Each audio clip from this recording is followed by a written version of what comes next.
Okay, I'd like to call the regular meeting of Board of Finance, May 17, 2017, to order at 7:04. Next item on the agenda is additions to the agenda. Does anybody have any additions?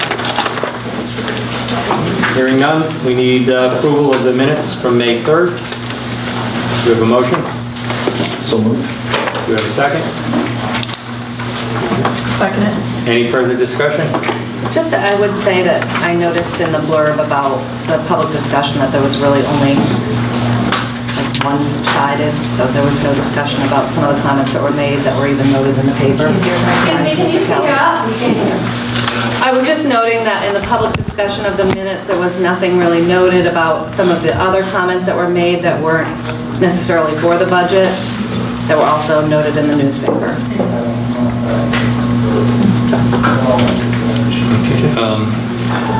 Is that an amendment to the minutes or just a notation to the minutes? You know, Ron, or that be considered an amendment? All right, let's well, if you can withdraw your second and you first make the motion with the additional comments. Okay, we have a motion. Any other discussion? All in favor, say aye. Aye. Any opposed? Any abstentions?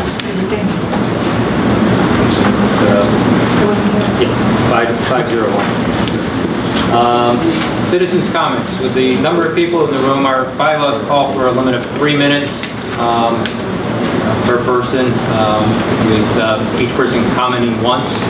So in the 3 minutes, say everything you want to say in those 3 minutes. And whoever wants to go first, raise their hand.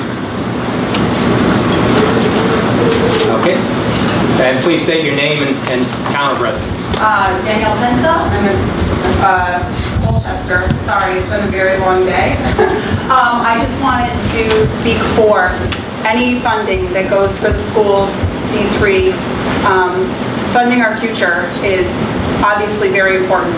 I went to a very long day of work in Boston, came home, brought my kids to CES for the PTO function, and came tonight because it is that important to me as a citizen of Colchester that my tax dollars go towards our future, where this, the town is important.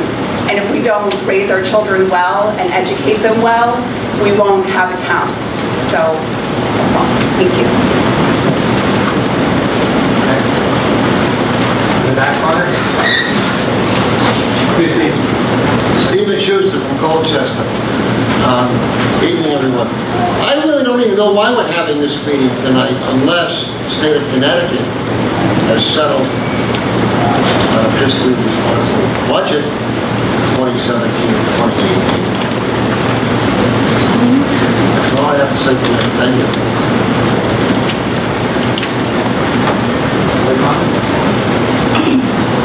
Hi, Lisa Hageman from Colchester. I would just like to voice my opinion that I hope that the Board of Finance does not reduce the budget that was put forth, and that the $400,000 reduction is not something that we move forward with. Yep. Jeff Francoeur, Colchester. I'd like to propose that the budget goes through as presented by the Board of Education for exactly the reason that Mr. Schuster stated, is the state hasn't decided what they're doing. I know you can't wait for them.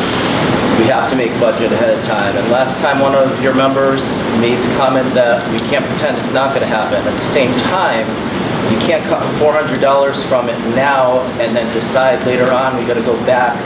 I think it's better presented as is. How much of a percentage change is it? Does it go from 1.7 to 1.9 or percent raise in the mill rate by cutting the 400,000? Yeah, the 400,000, 2.98 to 1.9. Yeah, I mean, The first percent. yeah, it's a minimal. It's really almost a zero effect doing that as far as on taxes, but yet it'll have effect on the schools. we will not hear from the state from what they can't seem to get their stuff together. Obviously, towns can't wait until then for it. But I suggest for that reason, and also the reason that was stated that a lot of times people just vote down the first budget and you can go back to it with the $400,000 cut if you need to. That's my opinion. I propose the budget goes through as presented. Thank you. All the way to the back. Hi, Ashley LaFar, Colchester. I'm here just to say I've been to the last couple of meetings, and from what I'm hearing, there's a lot of support of putting the budget out there without the cut, which I'm in support of. And I keep thinking, why, if we're hearing the support, why we wouldn't do it? Number one, I understand you're in a tough job and you're trying to look at all different aspects, but I am also a taxpayer who's on a very tight budget due to my situation, and I just know that our future is in our schools and our children, and you already have the plan, so if you put it forth with fully funded and it doesn't go through, you already have the next plan of putting it forward with the $400,000 cut. So to me, I'm having a very hard time understanding why you wouldn't put it through fully funded when you keep hearing a lot of support for that. And so give the town and the people a chance to vote on that. Don't take that chance away from them. And then if it doesn't get voted on, you already have the next plan already set in place. So I hope you continue to hear everyone ask for the fully funded budget. And thank you for listening.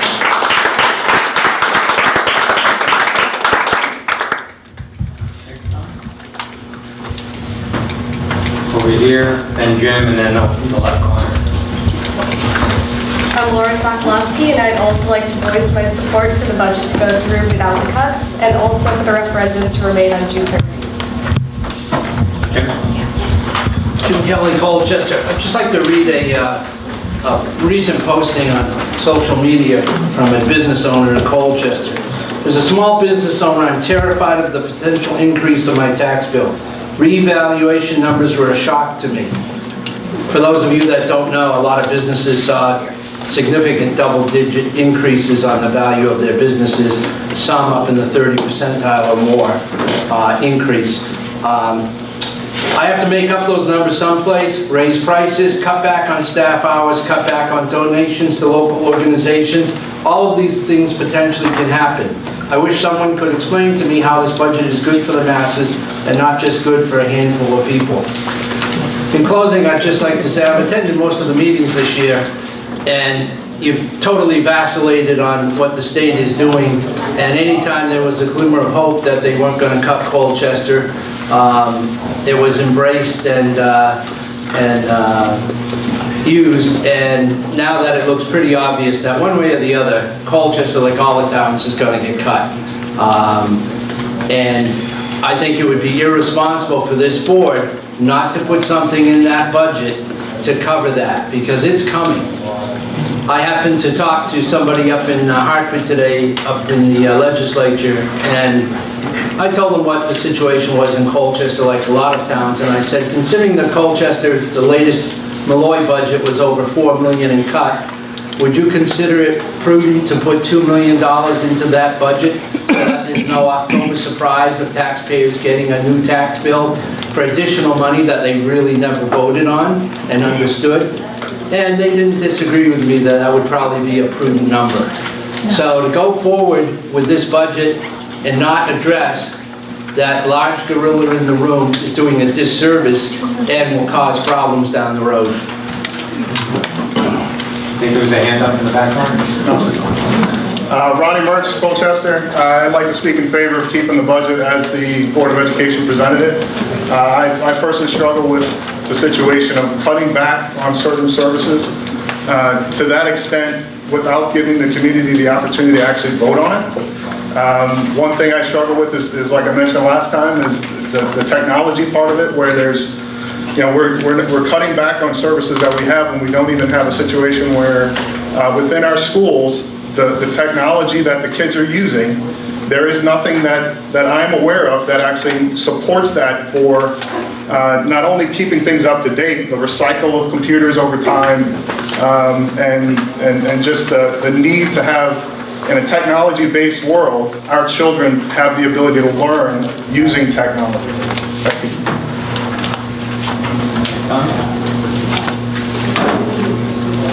In the back? Yep. You talking about me? Yeah. Okay. Sienna Bouchard, Colchester.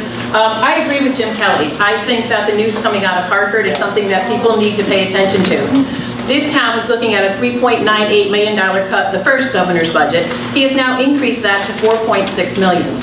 If we get stuck with a portion of the teacher's pension, which just like Jim, I talk to people in Hartford, and they do believe it's coming.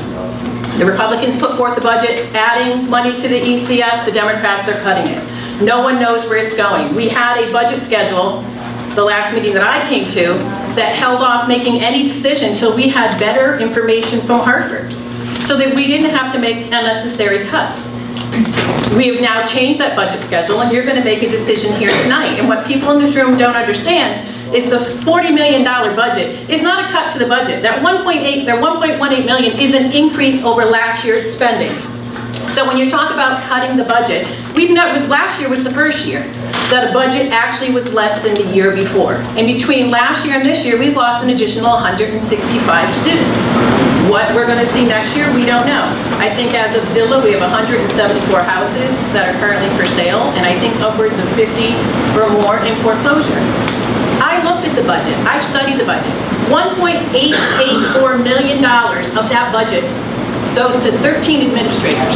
People talked about not wanting to cut sports. It's about $70,000, those sports that everybody wanted. Well, our administrators that are here in this room get a $2,000 a year professional development every year on top of their salaries, and they also get an annuity. That annuity was just increased $500. They get $3,500 on top of their salaries. The lowest salary paid to an administrator in this town, I believe, is almost $125,000.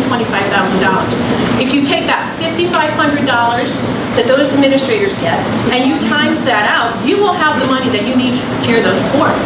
And perhaps those administrators could step up to the plate and say they're going to pledge that extra $5,500 to cover those sports programs. Our superintendent, who is leaving us, got a 5.5% raise by the Board of Ed. He gets a $12,000 annuity on top of a $67,000 salary. This is not something the town can afford. These administrators are going to retire and get really good pensions. Why are we paying out this money when we're trying to preserve programs? I think the sports programs should be saved. I think there's a way to get there. I went through that budget and found we pay somebody $750 a year to take deposits to the bank twice a week from Bacon Academy to the center of this town. Now that Board of Ed has said there's no place to be cut. You go back and you look, travel expenses, $750. You mean to tell me an administrator making $148,000 can't drop off that money in the center of town? This board is charged with putting forth a budget that everyone can afford. And we have a growing population in this town that's 55 plus. They cannot afford an additional tax increase. Thank you. Back right corner. Megan Q. Green. As someone who works inside a school district, I think it's different for me when I hear you say, well, there's this many less students each year. When you're someone inside and you know what's going on, You have to address the board. it's a little bit different. So I currently teach level 2 and level 3 seniors. We have a section of math being cut for next year. On the department head deciding how many sections of each course for next year.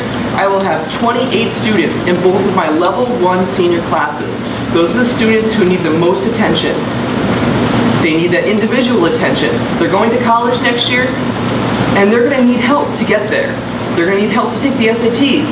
They're going to need help to take the active placer college placement test. They're going to need help so they can pass their first college math class. And I will have 28 of them in my room at the same time for 2 sections. That's a lot. So yes, students are leaving, but that's not the full picture. When you just look at one number, that's not the full picture. The same thing when we're talking about administrators. If you look at any other job that requires the amount of work that our administrators do, you will see equivalent or higher salaries. I think it's easy when you're on the outside to make judgments, but I think it's important that we realize how much work has gone into this school district and what the effect on the students these cuts make. I think over the months and months and months, we keep on seeing crowds of different people show up to say yes. And I just think that needs to be considered. It seems like there's a small, very vocal group of people asking to cut the money. There's a larger group of people saying, can we leave it as is and see what happens? And I think that you need to listen to who's speaking.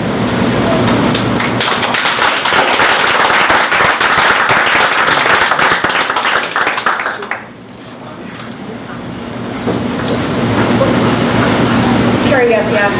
I just want to say one thing. I have 3 children in this school district, and as much as I think education is important, I think we need to think about every single citizen in this town. And I'm going to say that there are a lot of citizens in this town that absolutely cannot afford this budget increase. There may be people that can, but there are absolutely a bunch of people that cannot. I've said it before in a meeting, and I will say it again. We cannot afford this increase. It will destroy this town. If this budget gets passed in Hartford and we see this cut to this town, it will not only destroy families, it will crush this town. That's all I have to say. Clap the other side, I'll clap this side. Other comments? Yeah. Yes, I already made noise. Bob Thurston, I've lived in this town for the last 25 years. I don't have any kids in school. I do have 2 grandchildren that are in middle schools and not in this town. And I do understand the programs that they're going through. They're very beneficial for the kids. However, this is outrageous. You're not even looking at the cuts that Hartford has said they're going to do, and they're going to do it. And everybody in the room knows they're going to do something there. And you're not even addressing that. I cannot vote for any budget that you guys put forth until we hear from Hartford, regardless. So any budget you put out, I will definitely vote against. Until you hear from Hartford. Other comments?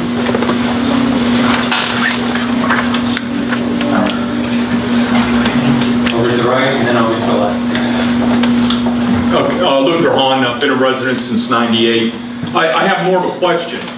We're arguing, or we're talking about the $4 million reduction in aid, or whatever you want to call it, grants from the state. And we're talking about a $400,000 cut to the budget. That's 10%. What about the other 300, no, what about the 3.6? You know, what are we going, is that what you're asking? For the town to not increase taxes, so suck up the entire $4 million? I mean, I'm confused. Personally, I have 1 child left in the school district. I've had 2 other children go through. I'm very happy to be a resident of Colchester, proud of it. But I can't vote yes if we cut the $400,000. I'm listening to this, and I'm saying if we reduce, and if I vote yes to the reduction, then I'm accepting it. I'm not accepting it. So just to make it clear, we keep the budget as proposed. I'm good with that. If we say no and we're going to reduce, I don't know if I can agree to that. And I'm going to struggle to vote anything other than no at that point, or any other reductions. Thank you. Matthew Grimm, Colchester. I have two children in the school system. I have a high degree of confidence in the superintendent's budget, and I think it should be put to referendum as is, fully funded, and let the voters decide it up or down. Other comments? There, then Ben, Mike Hayes, Colchester. We're beating a dead horse here, okay? This meeting has been going on month after month after month. You guys wanted to hear from the people. We have heard from more people this year than you have ever seen since you've been sitting on the board. Every single one of them, with the exception of a few, wants to support the budget in full as it was proposed by the Board of Education. The governor's playing games right now. He just doubled down. It's not going to go through. Number one, budget in the state doesn't get set until August. We have to set our budget in June. It doesn't matter what we set it at. Every other town in the area right now is setting their budget without taking into effect the state. It very well be nothing happens whatsoever this year with the state, okay? Malloy's out of here. This is his last hurrah. He is just begging, pushing, he's issuing pink slips, he's threatening the unions. He's not going to get it done, okay? My proposal is, you said it yourself, sir, the first vote never passes. It doesn't matter how much it is, it never passes. We put the first budget through as proposed by the Board of Education. If it get denied, then we lower it again from that point. But at least give us a chance to get this through. I don't have any children in this school system. I live on a fixed income. Our children need an education to get ahead. Our country is falling so far behind in technology. It's a shame. We are going to be eaten up by the rest of the world. To cut $400,000 out of a $42 million budget is absurd at this point. I say we go ahead and we vote the full thing. If we have to, we lower it. And then if the state kicks in later, we're going to have to redo the whole thing anyway, because we're not going to have a school system. As the superintendent said, it's going to be devastated. We're going to have teachers and we're going to have students. That's all we're going to have. You're not going to pass this on to the taxpayers. It's not going to happen. You're going to have a revolt if it goes through with the state. So my proposal is, let's pass the budget in full the way that was recommended. It's not going to go through like you said the first time. We can make our adjustments from there. Thank you.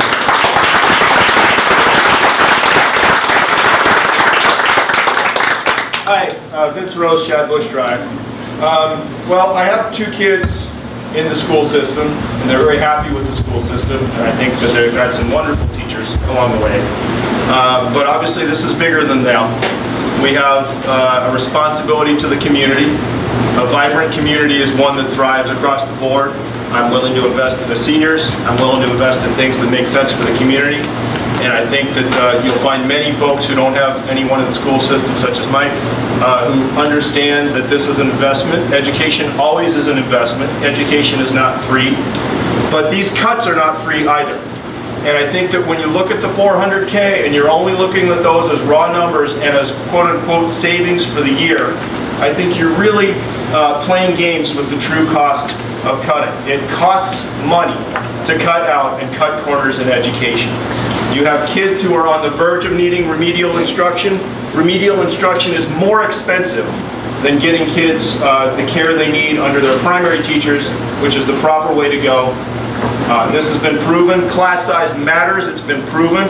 We've made these arguments. I haven't heard anyone dispute the fact that class size is detrimental to kids.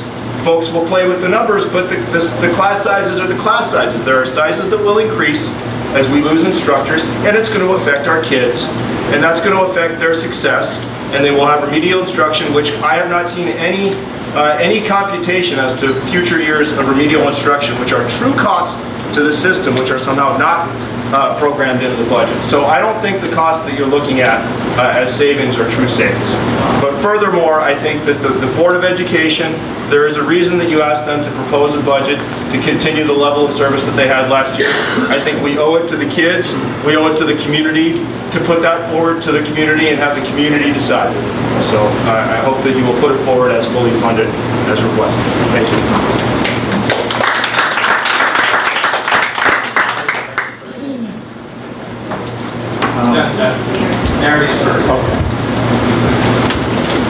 I'm absolutely opposed to this budget. We are not doing the responsible thing for the children. If you want children to be able to go to college, to have solvent parents that they are not trying to support in their mid-years, and if you want children to be compassionate and kind, they have to think beyond today. This is a feel-good budget. Give us everything that feels good. From 8 o'clock in the morning till 9 o'clock in the evening. It is not a sound budget. We have been cut, not so much by the state. We've been lucky. We've been cut by the foreclosures in this town. There are so many households that are unoccupied in this town. We are feeling the pinch because less than 5,000 families are paying $55 million every year because of 100 vocal voices. There used to be 250 vocal voices when my age bracket went through. And that's indicative of the changing society. In 10 years, it'll be different again. In 10 years, we'll probably see more people in town, more students in town. But right now, it is fiscally irresponsible to increase this budget by $1 over our current spending plan. And we have knocked the budget down 8 times in the past, in 1 year, when you didn't listen. Not you, but your elders didn't listen. And they got the message. And then in 1991 to now, we have the ridiculous idea that we would increase the budget every single year, regardless of the increases on the grand list. It is now coming to roost. You will be Detroit. You will be Jewett City if 1,000 people book out of Colchester. And Colchester, when I moved in 1973, was not pretty. It was not. It was devastated by a recession. All of downtown couldn't pay their own houses. People were poor. I had people on my personal payroll. So please, do not listen to 100 short-sighted voices. I understand they are supporting their children. I understand they think this is what is best. But the responsible thing to do right now, the fiscally adequate thing to do, would be to reduce our spending by $250,000 a year for the next 4 years. We would then be in a very good position to meet any need of the school system, any need of the town. The way we are going to be in trouble. And I encourage you, do not put this budget forth with $1 of increase. John? John Malspendon, Colchester. I must admit I was very pleased to hear a young lady in the back claim to speak for those over 65. However, being over 75, I can adequately assure you we're perfectly capable of speaking for ourselves. The bottom line is I agree with everything this gentleman in the orange shirt here said. So anyway, I hope you listen to him and everything he said you'll take into consideration. Thank you. First, all the way back. Hi, Matthew Sweeney. I have 2 kids in the school system. Really quick, I quite honestly think the budget should go forth as is. Let us vote on it. It's simple as that. Thank you. Allie Becker, Colchester. I'd just like to say that I am in one of Miss K's over 30 class size level 2 math. And math is hard enough for me as it is, as a student just not being good in math. And Miss K is a kick-ass teacher, sorry for my language, but it's true. And being in a class size that big, it's hard. It's so hard. And hearing that level 1 kids are going to be in those types of classes, like that it hurts me inside, because being a level 2 doesn't make it any better. And I hope you understand that and realize that for the rest of us.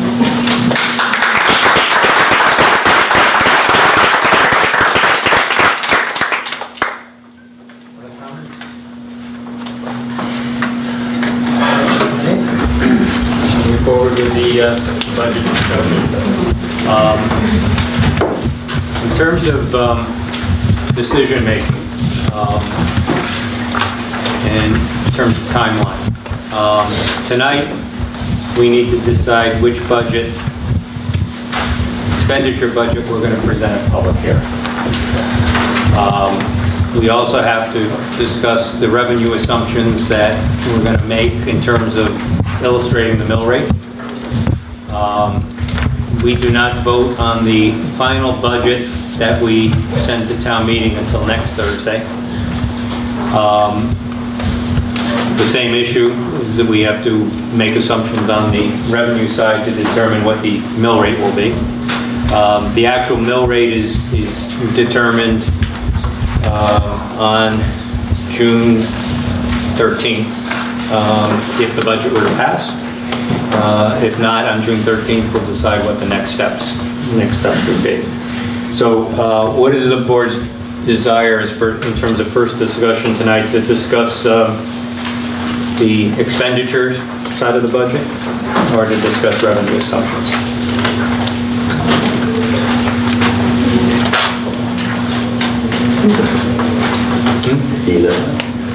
Let's get the ball rolling, I guess. Yeah, I mean, I think we said we would, I mean, I think previously, I just want to make sure, not, you know, if anybody's changed it, that we discuss the expenditures, and then based on the expenditure budget, start assuming what assumptions that we're going to use in terms of determining the illustrated mill rate there. So, who would like to start in terms of the expenditure discussion? We have two budgets we have to decide on.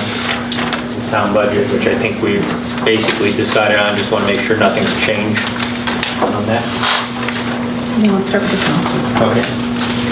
Who wants to start? Anybody have anything they want to add on the town side? The town? Town? Well, before we get to the town, I think we got to discuss what's going on in Hartford. Well, that was what we... I mean, like, it's just got to be part of the discussion. Well, it's going to be, but... I mean, before we can vote on anything else, I think we need to figure out where we're going to be. Yeah, I said we're going to discuss first. Okay? Yeah. So we're going to discuss the expenditure side, then we're going to discuss the revenue side, and then we're going to decide how to move forward. Okay, so on the town side, anybody have any comments on the budget that we've reviewed and discussed up to this point? Any changes that prior discussion? No change. Okay. School side. We asked Board of Ed to show us $400,000, the impact of $400,000 in cuts. Let's talk about the amounts. So if I could ask a question, what happens if they cut the town aid after we set the budget? What happens to the spending numbers? Well, that was going to be the next discussion. Well, no, I'm just asking in terms of if we have to, if we're discussing a cut, I just want to know, regardless of whether the state cuts. So let's talk about that. So let's talk about that first. Right now, as was mentioned, there's three proposals out there. One right now is more specific in terms of numbers and breakdown than the other two. Basically, the governor presented his new budget on Monday. There was a deep cut in the regular ECS. There was an increase in the special ed. There's a pension invoice. On the town side, things seem pretty definitive on the town side because all three sides are saying the same thing at this point. That it sounds like the municipal revenue sharing isn't in any of the proposals right now. Actually, it's down in the governor's latest one, 330,000. No, not million. That was a cut of total overall cut of 330. Oh, our cut. Yeah. Well, 330. Last year we got how much? 330 was going to be the new number. Last year. No, 330, 363 is what we got this year. It was proposed to go up to 400 and something. Now it's zero. I would agree with you that all three versions that have come out all pretty much take that one out, though the governor's, he had something that might have been left, but I don't think it was going to be us. There may be some for some other towns, but not for us. Yeah, I know on the Mirror article when I typed in Colchester and clicked on details, Yeah, it he showed zeroes zero. ours out, and the others say they're taking that away completely, so there was no need to break it down by. Yeah, and it looked like we were going to be down about overall a net of about 200. Looked like about 200,000 on the town side. From the last year. From the governor's? No, from last year. But based on the governor's version? Based on the governor. I think it's more than that because he's wiping out the pilot, the Mashantucket Pequot, and the municipal revenue sharing. Keep in mind the LoCIP is really, this year's LoCIP is embedded in that number. So that was only a gain of 117. How much did we get for pilot last year?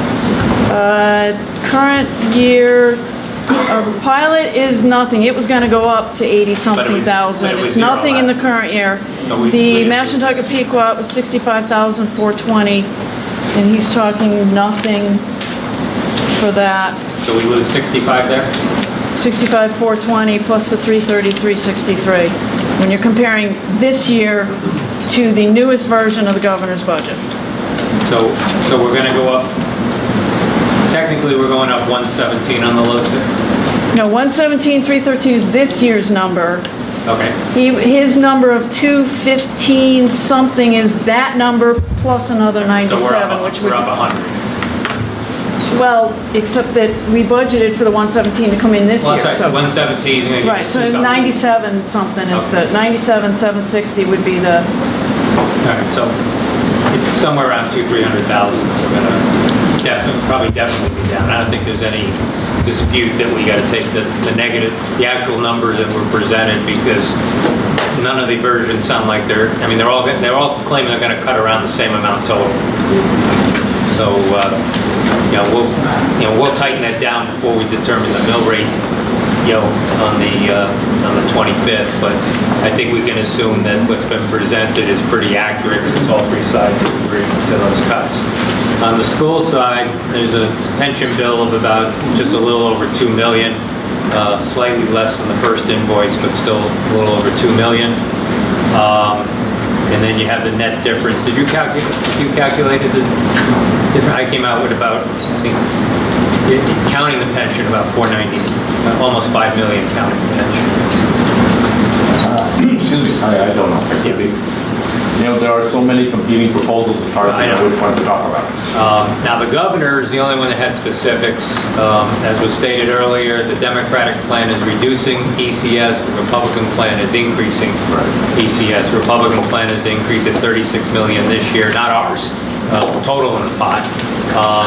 136 next year. Democrats were down. Well, what's most critical with ECS, as you know, isn't the pot. That's the formula. Yeah, because they're all talking about changing the formula somehow. But the Republicans and Democrats have not defined how they're going to, what they may have defined it, they just haven't published it in terms of what their ideas are on the realignment. It's better to be high on that list than low. I mean, we're at 117. So it depends what they use for load factor. But that was the governor's. That was the governor's formula. You don't know what the other two are using. And he threw in, I think, English language on it. Who knows? They're playing with the formula, and that's what does it. The ECS number, as you've pointed out many times, was never a cut in spending. It was just a re-shifting. And that's continuing to happen. It sounds like the pension, the Democrats don't have a pension reduction, the Republicans don't have a pension reduction, only the governor has a pension reduction. And both the Democrats and Republicans said they wouldn't approve a budget with a pension reduction. Correct. So the ECS is the big, elephant in the room. ECS and special ed? Net. Yeah. The net is 3 million. We're down about 6 to 7 million on the regular ECS, and we're up almost 4 million on the special ECS. So right now, the governor for Colchester has about a $3 million cut in ECS. CT Mirror, that I saw last night, it's at 6 million down in ECS, and special ed, we're up 2.7 million according to the CT Mirror. Yeah, what's the net? That's correct. The 3.2, right? Which brings me back to my original question. If we anticipate $1 million cut and it's 3, what does the Board of Ed do? Or what do we all do? What do we all, as I said, and it's a great question, because I think that's the important issue. What happens if any of these things happen, because they're all significant, whether it's $1 million, $2 million, all of the numbers are significant. Certainly as a community, but primarily as a Board of Ed, I get that. We're going to have to revisit where we are, and it's incumbent on us to do that. I've stated several times, we can't simply pass it through as a tax increase. It all depends on the magnitude of the reduction. Well, but you have to, the one thing you have to separate out there is what is the intent of the three boards, and what is the, basically there's a difference between what the authority we would have versus the intent to exercise that authority. Do we have the authority to ask them to go back at that point? Yes. Or are we going to be sending out supplemental bills? No. Well, we have the authority. Yeah, we have the authority. The problem, what I want to make clear is just so everybody, we have the authority, if we assume $1 million and it comes 3 million, we have the authority to say the voter already approved the budget at X. send out supplemental bills. Yeah. We also have the authority to say, no, we need a second, a do-over. Correct. That basically none of us wants to, tax us all an extra 10% or whatever the number comes out to. The people on the boards making the decisions are taxpayers, so we're impacted, by those tax increases. Just like now, if it happens, you can tell us what our new bottom line is. The only one I saw, when I looked at other towns, East Hampton, I don't know what they used finally going to referendum, but they had two numbers. They put a contingency. They actually put a contingency of 1.6 and called it contingency for state uncertainty. That changed their mill rate from about a 3.5% increase to a 9.25% increase. I'm not sure in terms of when it went to vote. Basically, I don't think they voted. Yeah, I think it went down, didn't it? So I don't know whether they said, if we assume that, if we assume this, you're voting on a 9.26% increase. If we assume this, you're voting on a 3.5. The problem there is, in this town, if it was going to come to 9.25, I'm not comfortable with a 9.25% increase unless the voter is specifically voting for that 9.25. And so, that's the difficulty. Difficulty here. Most of the towns that have voted already voted because they had to. They're either a charter or they're, At this point, some are moving. Yeah, well, now they've all started moving, yeah. But up to the ones that voted in early May voted because they had to vote by that particular day. So I don't know if that's answered the question or cleared up. So let's talk. We talked about the authority of the board. What's the intent of the board? If we were to assume 0 cuts from the state and vote on that, and any cut comes from the state more than a couple $100,000, what's the intent of the board? Supplementals or go back to referendum? I'd say we go back to referendum. Personally, I would go back to referendum. I would go back to referendum. I would say you need a do-over. To me, you can't send out supplemental bills. Even though you have the authority to do it, we're shooting ourselves. Because we're all taxpayers, and we're voting based on 0, a million, whatever the number we come up with that we're going to vote on. We're voting. I would be voting on that as a worst case scenario. If the worst case scenario turns out worse than the worst case scenario, I think we got to go back and we may send the same budget back and say vote on it now that it's 9.25 and turn it down. But I think you have to go back on the vote. Yeah, I don't think I'd send it back at 9.25. We've got to be realistic this whole time. 10%, 13% tax increase is not going to fly in this town. And it'll destroy our town, like others have said. So just going back to the mechanics, so I'm clear that I understand. So tonight we're going to assume nothing from the state, but we agree that if we do get a reduction from the state, that it comes back to this board and we then vote to go either back to referendum or accept the reduction in revenue. Well, I think we have to decide whether we're going to assume reduction or whether we're going to decide $1 million reduction or $2 million. We have to, in terms of what we're going to show the voter, we have to make an assumption of the number that we're going to use in terms of a change. But I just want to make sure it's very clear that regardless of what we agree to go, that if we do get a cut from the state, we have an opportunity to go back and revisit the total amount of that budget. We're not going to be tied in because it already went to referendum if it passes. That's my opinion. If you adopt a budget assuming no changes from the state and it passes, and a change comes that reduces our assumed revenue, you'll be in an unbalanced budget. And you're not able to move forward knowing that unless you're willing to cover it with general fund or what have you. But you would be, you cannot suspend unlike other areas of government. So you're going to need more money at that point. And the voter would have to vote on that. A couple different mechanisms to get there, but certainly if it's anything other than $100,000, you need a referendum by charter. But you also can decide at that point that even for less than that, you want to ask again. And if it's much more than 100, of course you're going to need to ask again.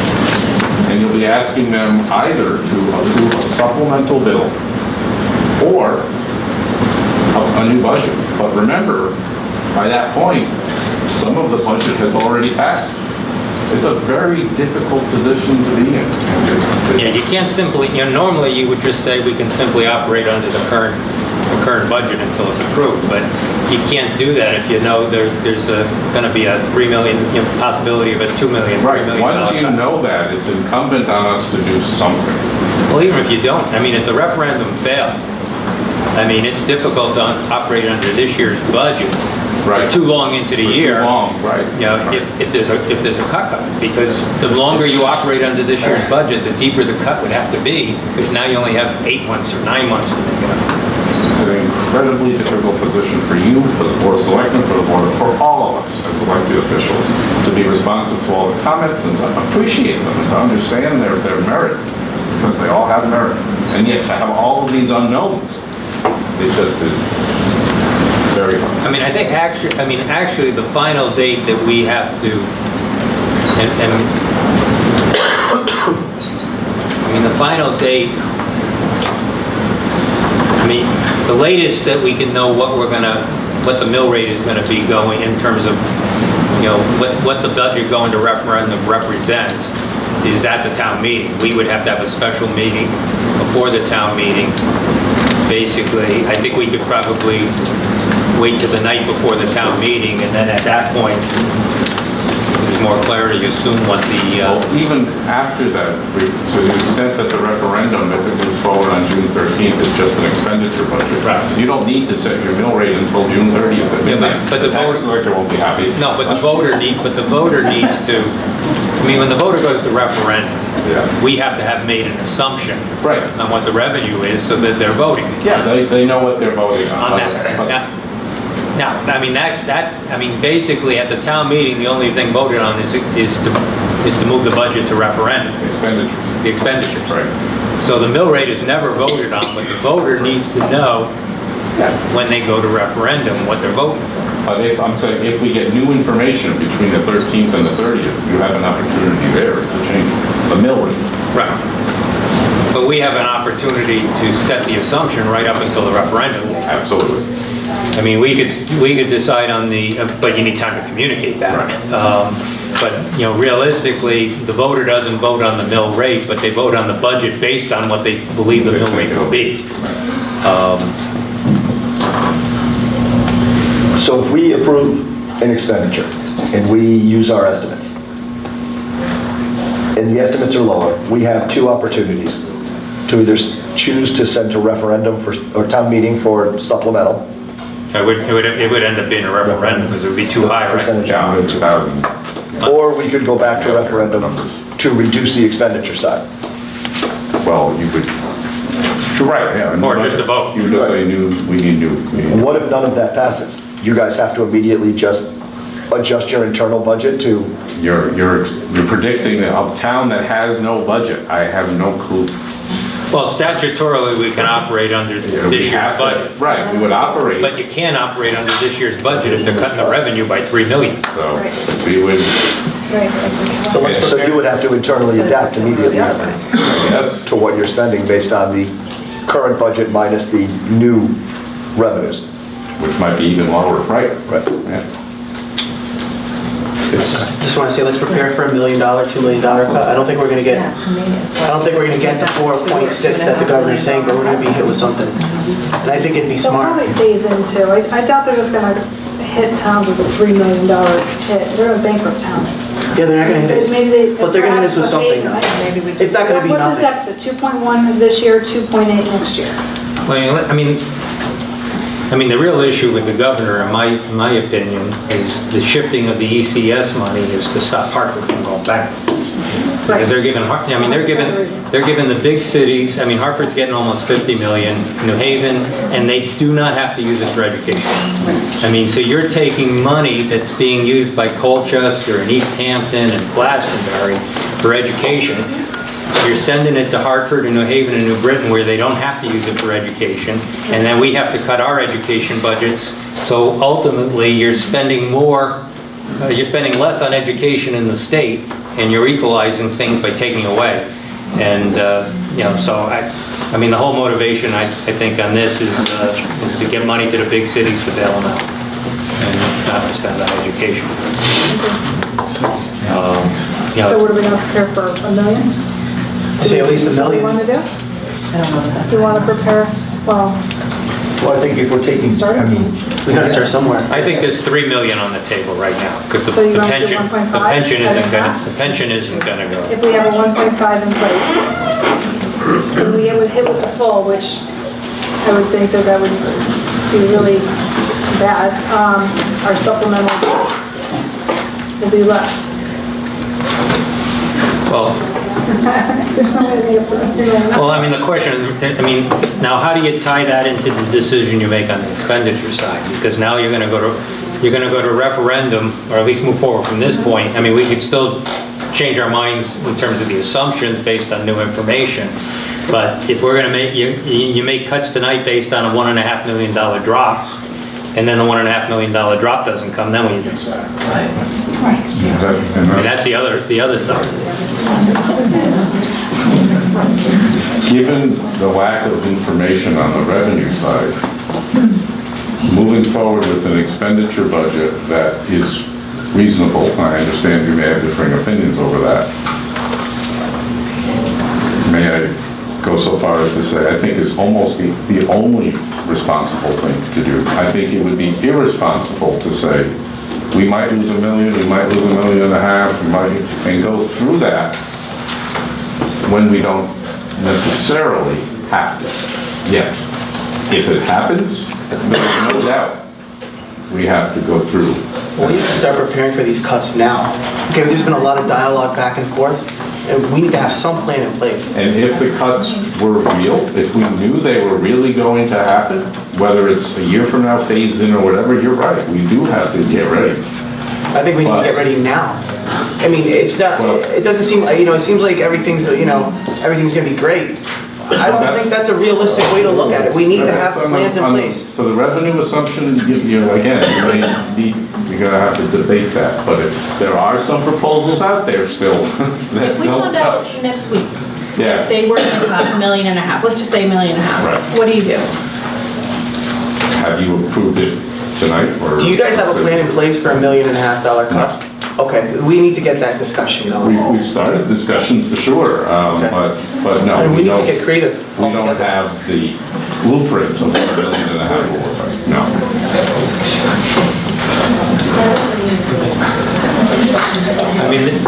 I mean, there's two prongs on the revenue discussion.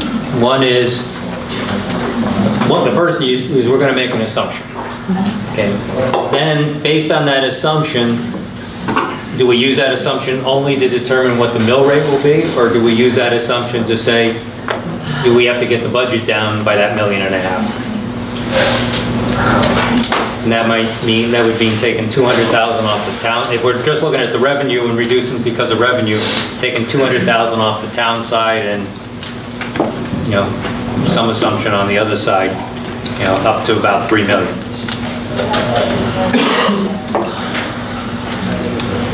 I'm not comfortable cutting off the school budget based on assumptions at this point. I think that's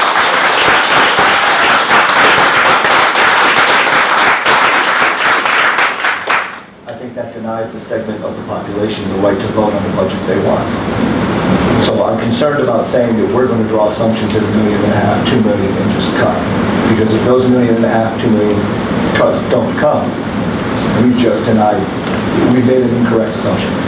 I'm much more comfortable, given the discussion tonight, that if we are wrong in our assumptions on the revenue side, it comes back to the table. And I think that's what I heard from everybody up here, that that's the intent, that we would not just send out a supplemental and bump the mill rate to a 9% or 10% increase and say, sorry, you voted for it, you're a mistake. It would come back to us and we would have a new discussion on the new revenue numbers once they're known and how that revenue number impacts the expenditures. But I'm not comfortable saying that we're going to take a wild guess and cut 10, I mean, that's what we're talking about, close to 10% of the school budget. We still need to have plans in place though, visible plans in place. But that, I think that's our plan is. We can't say what the plan is for what the Board of Ed's gonna cut. We can say our plan is if the expenditures come in lower, we're gonna come back to the table and we're gonna cut from their budget the amount of the revenue reductions. And it's up to the Board of Ed on how they do that. But it's not our plan to say you're gonna cut 2 teachers here and Board of Ed sports here or there. That's their plan. But I'd still like to see the impact though. That's, Yeah, I mean, we've done this before. We've had the impact discussions. And I remember the year that Greg Schuster came in and gave every town employee a notice of layoff saying we were going to be cut tonight. That was horrific. I still have people start to come forward.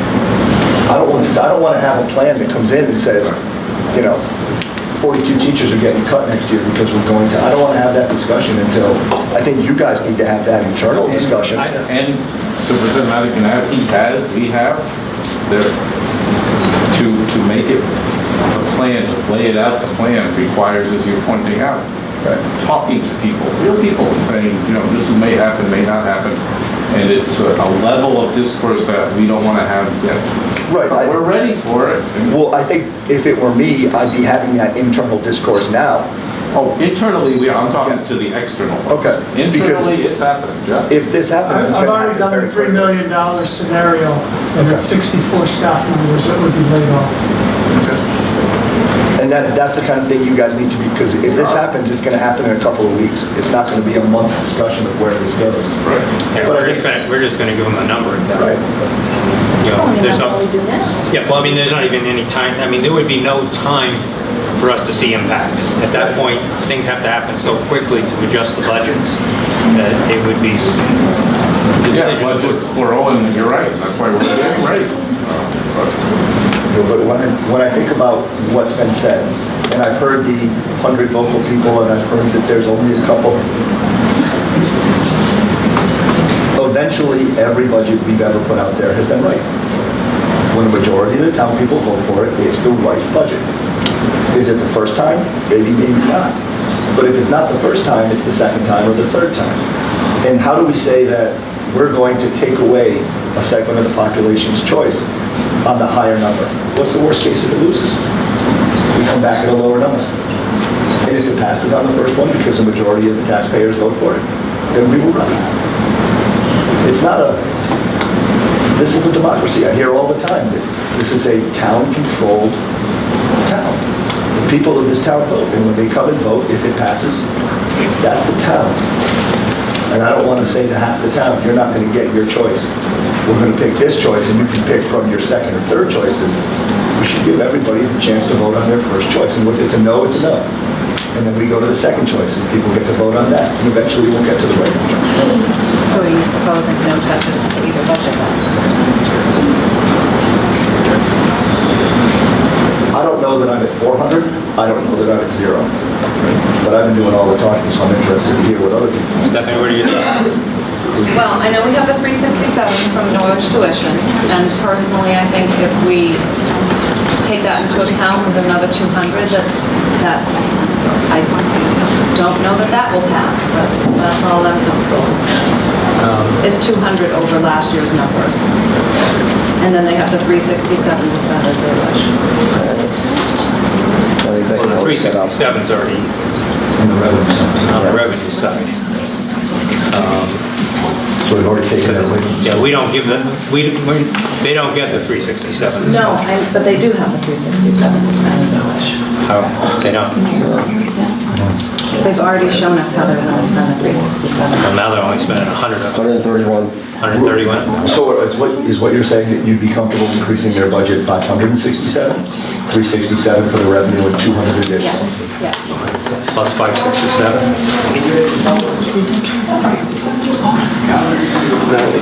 Well, right now, you're at 1.2 before the 400? The budget's up 1.28? The budget's up 1.28 before the 400,000? No, 2.98. What is, not dollars, not percent. Oh. Well, I think it's 786 plus 4. I don't know. I got the right version. I'm gonna let her give you the real number. Yeah, I want to see where the five, going up from last year, 'cause we've been coming down from what was proposed, so I just want to see where that puts us. I think that's more than a 400,000. Jeff has, I just don't have one. Right. I just want to make sure Maggie, That's about a The 600,000. gross is 1,181,341. 1 million what? 1,181,341. Is the proposed increase over last year. Correct, that's the 2.98%. So this is a cut of about 600,000. What's it cut? I have no idea. I think they're saying it's 367 plus another 2. Andrew? No, 367 is part of it, it's not part of the expenditures. So I don't know why anybody's mentioning 367. So the way I've been looking at it is I've been working not from 1.1 down, but from 0 up. So I went through the line by lines. I saw the things Deanna was talking about. A lot of the things that we can't control are union. There are a lot of perks. And then as a town, we have to pay for them. 76% of the Board of Education's budget is salary and benefits. So really, I'm trying to say, how can I get the most bang out of the reserve, the 22% left over? So I started from the bottom up. And as of close of business yesterday, the last time I was able to look at this, I was at $400,000. And that was basically double down the Norwich tuition money, was where I started. And when I took last year's budget, which is right here, last year, the schools, all the schools, the special ed, the central office, the insurance payments, everything, the school, it was $40.8 million that it took to run the schools. This year, we have the additional $750,000 in benefits that needs to be covered because that's the health swing accounts. So that brings them up to $41.6 million. If I net out Norwich tuition on the revenue side, they're at 41.2. That is actually their 1.33% increase. So when you take out the Norwich tuition, they need a 1% bump from where they were last year just to cover the benefits. So I was saying, okay, if I can run the school, pay all the teachers, run the programs, cover the curriculum, cover the benefits, do everything we're supposed to do, that's $41.2 million. If the voters give to the school $400,000 of their tax dollars, what could the school do with that? And that's as far as I got. So is it the right number? I don't know. But my point is that it's going to take $41.2 million to run the schools, to cover the benefits and everything that they cover. I'm around 400. 400 up. Over last year's budget. So you're saying, For voters' dollars. So you're saying cut But that's assuming that they have their revenue, that they are getting the revenue from the Norwich tuition. so you're adding, so add the revenue onto the 400? Well, I don't know, how would you do that? Let me think about it. You would do, I'm assuming, I'm not too, can you look at it? This one? Good job too, this is perfect. Okay, so this is what they spent last year, 40.8. No, that's next year's proposal. This year's budget is 39.7. What's the muni report, that's the 40.8? There's no munis report telling you 40. Was that the? There are too many reports. Yeah, the That's munis- next year's budget Yeah, we got a proposal. copy- we got a- 40.8 is next year's Yeah, we got a budget munis- proposal. Yeah. Even better. So then you're up. That's even better. So then if you go 39, so if I'm at 41.2, well, you know. You're at 41? Listen, I got a new job. This isn't easy. This is not easy. 41.2, 41.2. Yeah. Minus 39 is what? 39.7. Yes. Where's the 41.2 coming from? That's a number, you base that on a different number. I apparently had the wrong report. If the benefits your are up, next if year's the number. benefits are up 750. We have to cover the 750. So That's that'd going be- to have to come out of us. So that would bring you up to 41. That would bring you up to 40,500. Yes. You started with next year's request, not this year's budget. I mean, the way I originally got to 400,000 was I took the 1.18 that they were up and I subtracted the increase in the benefits and said that, okay, if we take 400,000, now they're spending exactly the same amount as last year, and the taxpayer is absorbing the increase in the benefits. Which comes out to the taxpayer is how much money on the taxpayer? $400,000. No, it's 400 off of the 1.1. I mean, if you want to cover the 750, you got to cover the 750. Right. So you add 750 on. I mean, they're up 1.18. You subtract the 750 from that, that's roughly 400.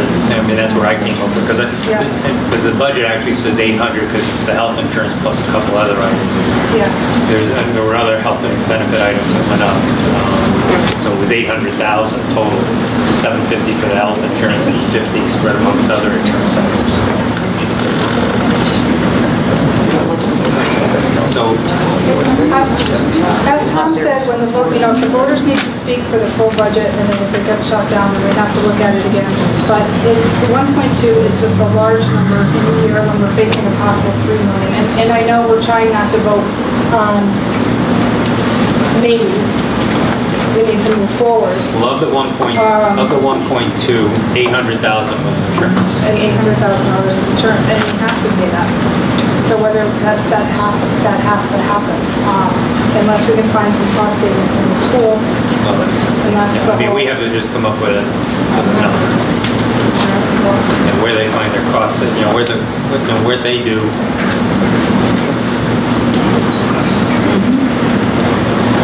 Can I come back to you? Yeah, I took a look at this with the fiscal crisis in Hartford in mind, and I don't think there's any other way to look at it. And I know you want us to look at it in a different light. There's a couple things here, though.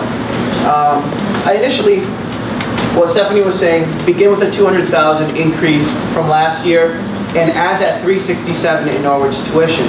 Now, I also believe that we are getting a new guidance counselor and replacing it, because one of them's retiring, that's a $43,000 savings.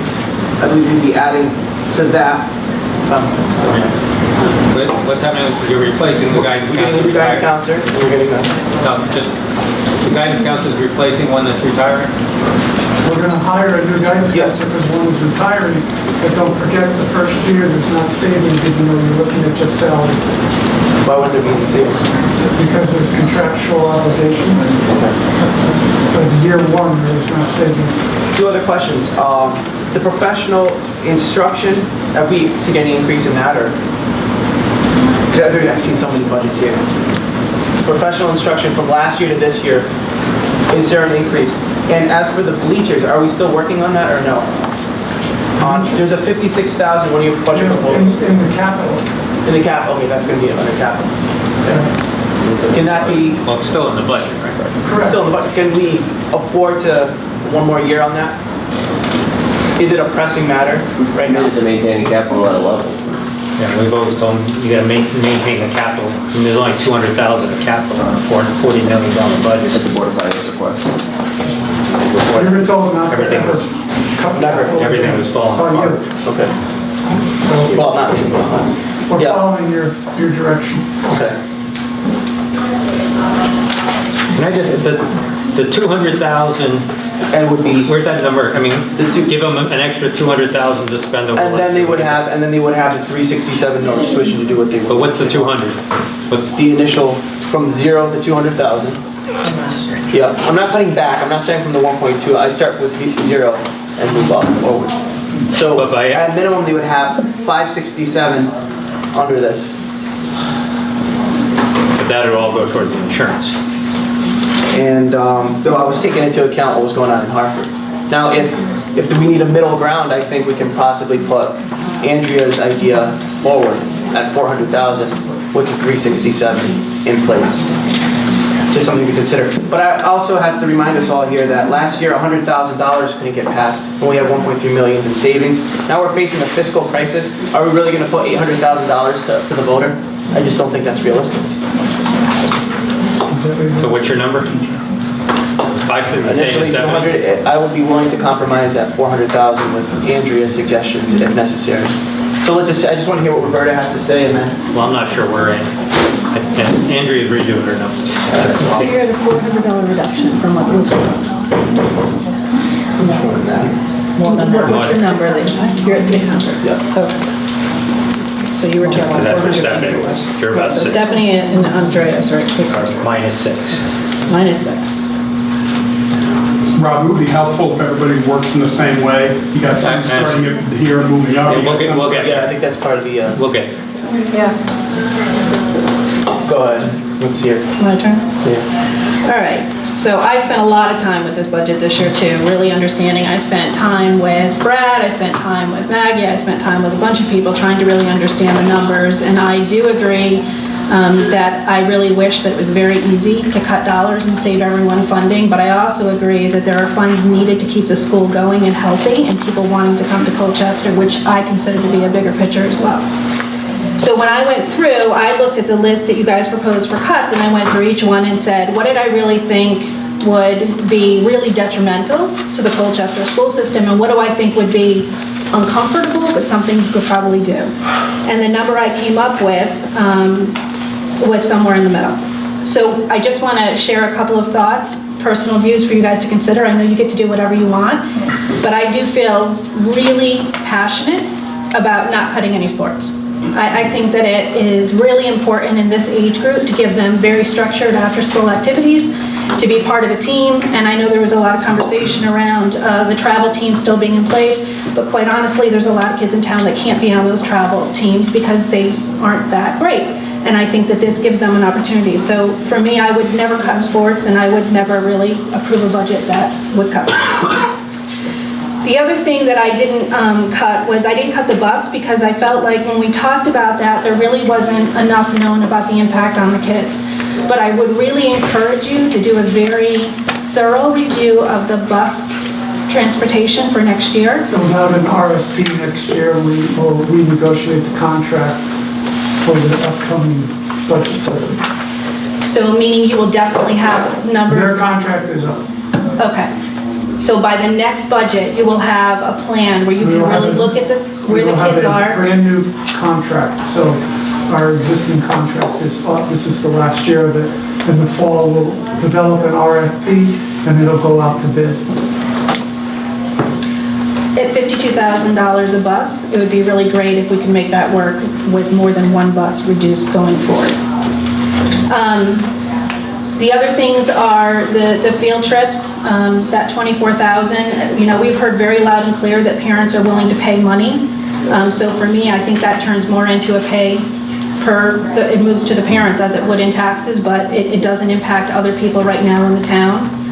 And then when I looked at the other pieces down, I thought that $131,000 should be cut except for the technology. So I also believe that the technology in our schools is really behind and it hurts our children. And I think we have to spend money on technology just to keep them at subpar, especially because in the world that I live in, we do a lot of reviews around competing around the world, not just within Connecticut, and technology is just critical. So all in all, after I went through everything, the cuts that I came up with were $198,830 to be specific. If I could ask just for clarification, Rob, if you don't mind. You mentioned athletics you didn't want to cut. When you mentioned the bus, yes to cut or no to cut? I did not cut the bus, so I did not cut, what I didn't cut was I did not cut the library para because I feel like the kids that go to the library that after school or kids that really need the help and want to learn, and having someone there I thought was really important. I did not cut any of the athletics, I did not cut the bus, I did not cut the $70,000 for technology. Okay, thank you.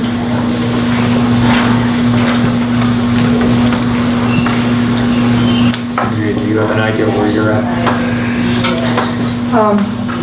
Well, let's see. I looked at the information as well, and And I agree with you on many of those items. There are savings that I think we could have.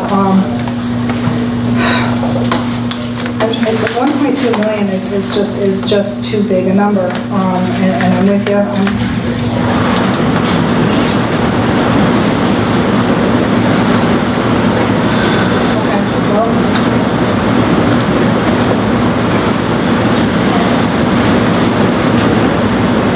We're saying that we have to cover the benefits. We don't have a choice around the 750. Well, the 750 is in the budget, I mean, so you can't reduce that number down. Okay, so it's already in the budget. So it has to be offset, I mean, basically you have to offset somewhere else. Okay.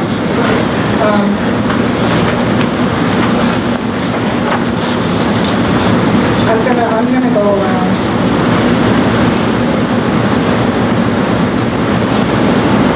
I'm gonna go somewhere in between, somewhere in the middle between the 600 and the 4. I'm gonna call it, for today's shot, I'm gonna call it 500,000. Under last year's spending. I'm gonna have to, Can you speak louder? The air Don wants us to go, so we're looking at 1.2. From the 1.2, take out 500. That's expenditure. So, yes. Take out 500. So we asked them, just so we're clear, we asked them to come with cuts of 4. Yes. You're saying 5. Increase the cuts from 400 to 5. No, take the cuts from the 400. Take the cuts to the 400. If I could just clarify, you mentioned 1.2 of an increase, and 1.2 of an increase doesn't go directly to the mill rate to the taxpayers. That 1.2 is before you apply the monies that come from Norwich tuition. All right, should we take the Norwich tuition out of the equation when we're doing this? Because I have been working on. Does anybody want to deny the Norwich tuition money?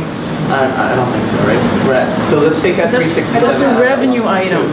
Yeah, but they're saying, I mean, they're saying grant an offsetting expenditure item. I mean, there's expenditures in the budget that's saying the 367 is on the revenue side, but you're saying... Well, I'm saying they keep their 367 and our taxpayers will give them the 400,000. That gives them $737,000 to spend on their schools. That's the way I had calculated. So that's I'm saying I started with the 400. I said, how much as a taxpayer, equal share, taxpayers include 400,000 of their bill dollar, 400,000 goes to the school. They keep their Norwich tuition, 327, and that's the money that they have to run the schools for the next 12 months. So that's 400, that's the same as 400,000 off of the proposed increase. Apparently it is. So basically, just so we're clear, We've already got it. Give us back the Norwich revenue? No, I'm afraid I don't follow. Forget. Forget the Norwich. How much am I going to put towards the taxpayer? I asked of their mill dollar, how much of it's going to go to the school? $400,000. That's what I'm going to ask. That's where I'm thinking it might work as a bottom line number. That's not first referendum. That's if I have to get, we have to get serious with the numbers. How much? So that you get 400 from your taxpayers, plus you have the 327, 67 from the Norwich money. So that's giving you $700,000. So that's a 400. That's a 400. Basically. But we don't have that money. Well, I mean, I think we need to stop focusing on where the money's coming. It's a 400. She's saying she's comfortable with a $700-something thousand increase to your So budget, which means you got to cut $400,000. Yes. Which is where we were at. Let's begin. That was what we asked to see was 400. So you want to put the list in place? Oh, wait. So Is she saying that when they go into the voting booth, that they're voting on 400,000, 367 not applied, or how's that? Well, the 367 is going, It's is a a revenue revenue stream, item yeah. that's going to offset that. So it does net out to 400. I mean, the problem. It nets out. The issue with the 360, when you're talking about $3 million cut. I understand what you're saying. Yeah. When we took the 367 from the school, they don't have it. They don't have it. Yeah, it's not there. So we can't say including it You or keep just it, leave it right, there or because we're increase their gonna budget by collect 400 because they have the Gotcha. 367. You take it. Right. It's on the revenue side, it's not in their budget to I spend. mean, So I they think would get to around refocus, it. Yes. last week we last month we asked to see $400,000 of reduction from the current proposed budget. That's what came last week. Okay, at this point, what I'm hearing so far is you're somewhere between 4 and 0. Stephanie is saying 400's not enough, I want another 200,000, 600. I'm saying 200 over last year's numbers. So that's $1 million cut. That's $1 million. Cut $1 million. I'm saying 200, yeah. You were at 550 last month. When we were throwing up numbers to see, yes, I said 550. But you're including tuition. You're really at, I think we're not using the same formulas, people. I think that is, we need to stop. We need to have the same formulas. Yeah. So, basically, there was roughly, just rough, a $1.2 million increase that was presented. Correct. We asked to see reductions, what reductions of 400,000 would look like off of that number. That's what they came with last week. Correct. Okay. So at this point, based on that 400,000, you're saying another 400. You're saying another 600 on top of that 400. She's including the Norwich tuition in that calculation. Forget the Norwich tuition. I mean, basically, we're voting on the expenditure side. Right. It was a request of this board that the Board of Ed give the tuition to the town to show a clean revenue item to the town. So I'm really confused about why we keep talking about it as if we've left it with them. It was your request to take it back from them and put it on the revenue side. Yeah. So we can't act like they still have. And we were afraid when that happened that this conversation would happen. So. And initially, they had items in their capital budget, mostly capital. There was also one equal to that. Those are out. Most of those have been pulled out. We gave you a budget, a responsible budget that maintains services that Jeff and the board worked on extensively, that we heard lots of comments about throughout the process. You thought it was high, and you said, what would 400 reduce look like? And we gave you a list of what it could look like, again, remembering that hasn't been voted on yet. I think the question for you is, well, we want to put to the voters the first budget. And if you're not going to do that, the analysis like Roberta did is helpful to say, well, what are things that maybe we could work with, maybe not. And that's your premise, if you will, your decision point.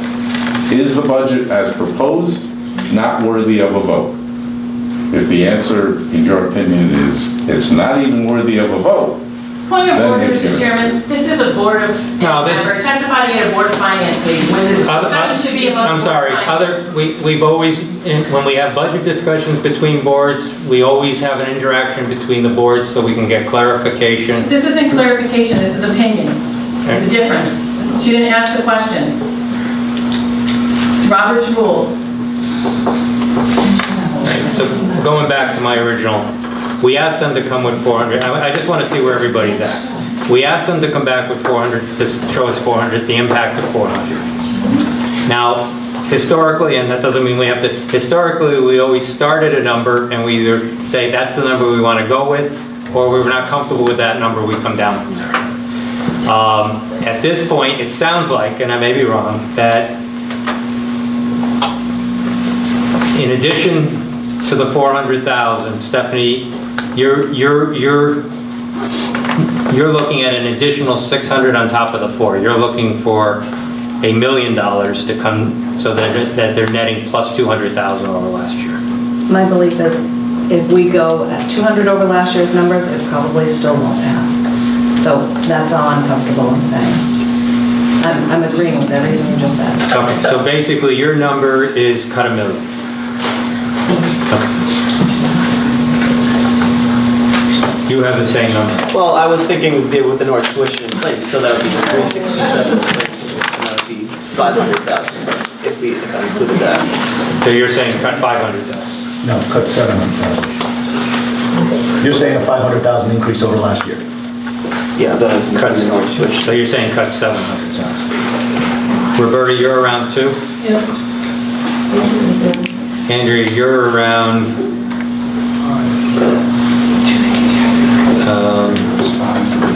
Where are you in relation to the 400,000? That's 700. It's a, So another 300,000. the 4 plus the, I'm not gonna say the word, tuition. 4 plus rate is a 700. Increase. Right, increase. So you're Right. down, So I'm down, no, I'm down the 400,000. okay. So you're at 400,000. But we're trying to decide what we're gonna take to referendum, so we're trying to see, are we deciding that we're not taking what they're at, the 1.2 to referendum? Well, Is that what we're doing, You decided public hearing. yeah, I mean, initially, it's what we're gonna present at public hearing. Right. Okay? Based on what we hear at public hearing, and in the years I've been on, because of the length of time you've gone through the process, we've never changed the budget after the public hearing. Because we've never, You went up. 1 year, last year. Yeah, last year. not after public hearing. No, it wasn't, I'm not talking last year, I'm talking when I was on. Oh, yeah, and I said, yeah, in my 7 budgets, we've never changed it after the public hearing. So basically, so what we're doing, I haven't weighed in, Tom hasn't totally weighed in. I've always said that supporters of a budget are at a disadvantage when you make deep cuts on the first referendum, because they never get an opportunity to put things back in. I've always, people that say, you know, you can't send a budget with an increase that, well, if the taxpayer doesn't want it, they vote it down. If they vote it down, you come back with a lower budget. When you make a deep cut on the first budget referendum, those that are supporting the budget, even a yes vote doesn't put them back to where they want it to be. So I've always, on a first referendum, and as we've gotten to third referendums, my number has always gotten higher than what everybody else. I mean, 2 years ago, I was at 200 and something thousand, and 3 people were at 50 that year. But on a first referendum, I'm always reticent to say we're going to do a deep cut and not give the people that said we want an opportunity to vote on something close to the maintaining the services. Now, we talk about maintaining service. Initially, the budget had additional services in there. Most of those have been would be taken out at the 400. Most of those would be taken out at 200. At 200 services. Because I think there's only about, in terms of new initiatives, about 150 left in there. Everything else primarily is an increase in cost. Contractual increases or insurance with the 800,000 increase in insurance. My original 400,000 was simply taking the 1.2 roughly that was up, subtracting the 800,000 for the health insurance. Now, health insurance, the problem we've had with health is volatility. I mean, if we look over the last 3 years, health insurance is in pretty good shape. Part of that is because we have less people covered. Part of that is because we went to HSA plans, and part of it was because the employees are contributing more money into the plan. 2 years ago, we were down 250. We instructed Board of Ed only to use that for one-time capital expenditures that year. So that because that was our first year in the formula. Last year, they were down about 750. Something. They were down about what they are up this year. So last year, when their budget was about 0, it was up about 1% because you had the insurance. So my original 400 was simply taking the insurance and subtracting that from the increase and saying, okay, what's left now to spend is what you had to spend last year. I'm with Tom. I'm not at 0. I'm not at 4 only because I believe that people that are in support of the budget should have an opportunity to vote yes, and those that are against the 4 have an opportunity to vote no, or against whatever the number is, have an opportunity to vote no. And if, as people state, this budget's going to go down because people are going to vote no, it goes down. I mean, this year, yeah, this year, because we're so late, I'd rather it didn't go down, but on the other hand, my decision would not be influenced. My decision is no different than on a first referendum where I say, let the voter turn it down. If there's enough voters out there in support of it, it passes. If people say it's too high, it goes down. Truly, in the years I've been on the board, most years it goes down on the first referendum. I think in 7 referendums, I think we passed it twice. 2 out of 7 times it passed on the first referendum. So, the number, I have no propensity after asking them to bring 400,000 personally, after asking them to see the impact of 400, to come back and say, I don't care about the impact of 400, go with $1 million or 800. That's just me. Why did I want to see the impact on 4 if I'm going to come back with a number that's higher than 4?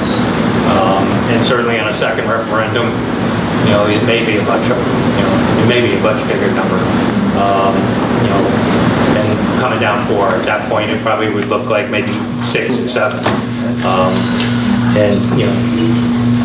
And now I have an idea in terms of also what the impact of if it isn't passed on the first, what a second referendum might look like. But I think the cuts might be deeper than what that difference is there. I mean, if we, with the number I have in mind, on a second number. So I'm kind of halfway in between the 0 and 4. My turn. So last time I mentioned how I got to a number, and I've thought about that a little bit, and I think I'm probably, and let me say, this is not what I think will pass. This is not what my preferred budget would be. I think, as Rob said, we have an obligation to the people who want the budget to stay the same to give them a shot at that. Now, I'm not at 0. I'm at about 200. And I get to that number from, Rob said insurance is up about 700, but there's offsetting other employee benefits, so that line item or that column is up about 5.5. They're up about 23,000 in transportation. I consider those not negotiable costs. Transportation, gas, fuel, it is what it is. So that's about 580,000. And then they went out and got the Norwich money. They did that. I think they ought to be able to use that. So when I get to it, I'm up about 900, which is a cut of about 200 and something. Any other comments? Okay.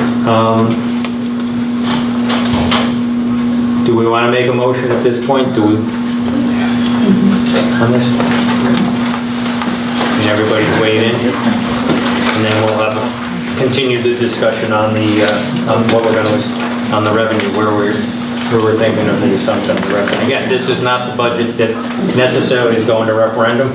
This is the budget that's presented at public hearing next week, next Tuesday. Next Thursday, we will have a special meeting where we will vote on the budget that goes to the town meeting. All right. Does somebody want to make a motion on it? Right now we have 3 people at around 2. We have 2 people at. Are you where we're at? Because I have the 7, I have the 567, and I have $1 million written down. I'm at the 567 right now. So,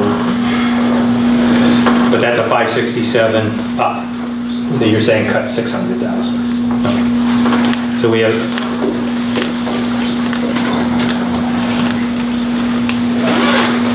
And then Stephanie, you're at about $1 million, and Andrea, where are you?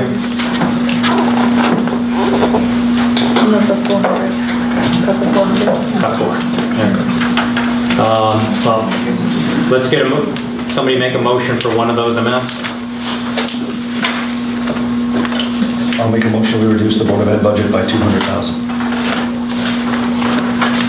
I'll second. Further discussion on that? Okay, all in favor of cutting 200,000? Aye. All against? Aye. Aye.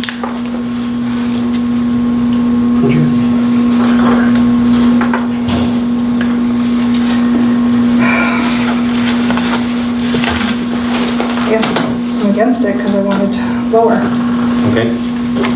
So we're 3-3. Okay. So where do we want to move from there?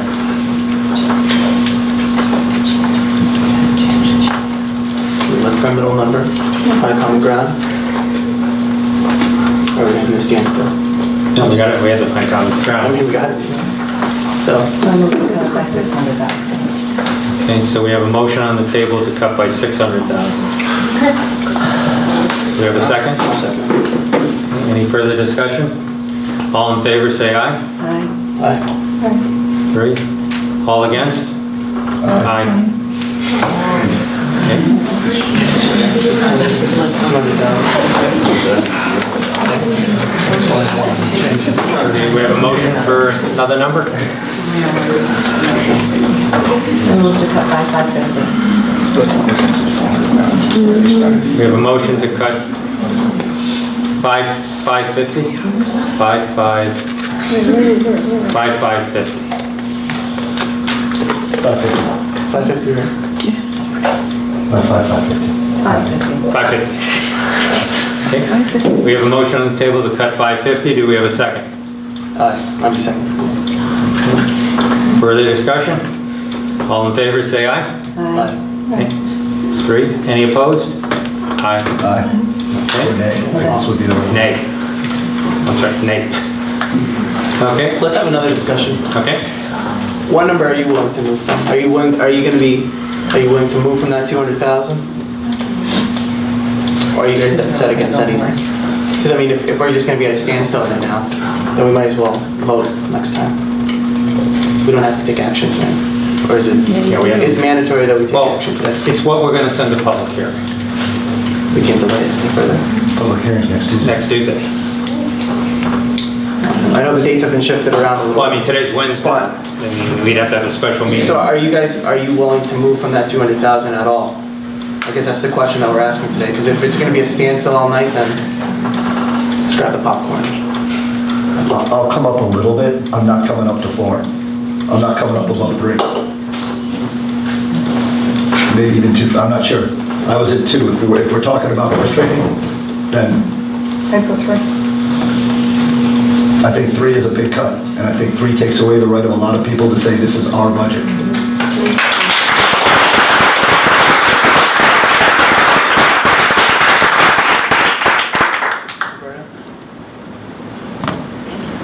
So I'm looking at this in the hopes of, getting a number, and the only thing that I see on this list, because again, I have to work from this list, because I know if we give them the reductions, they're gonna take them from this list. So we can tell them that we want them to cut whatever number, but I still have to look at what's the real impact here. So the only thing I see on this list that's questionable is the bus for 52,000, which I was uncomfortable with saying that we supported the cut, because I don't know what that means for the kids. You weren't able to tell us if that meant someone would be on a bus for another hour, or if it meant that someone would be on a bus for 10 more minutes. I don't know what it means. But if we have to make a movement, then we could get to 250 with the bus.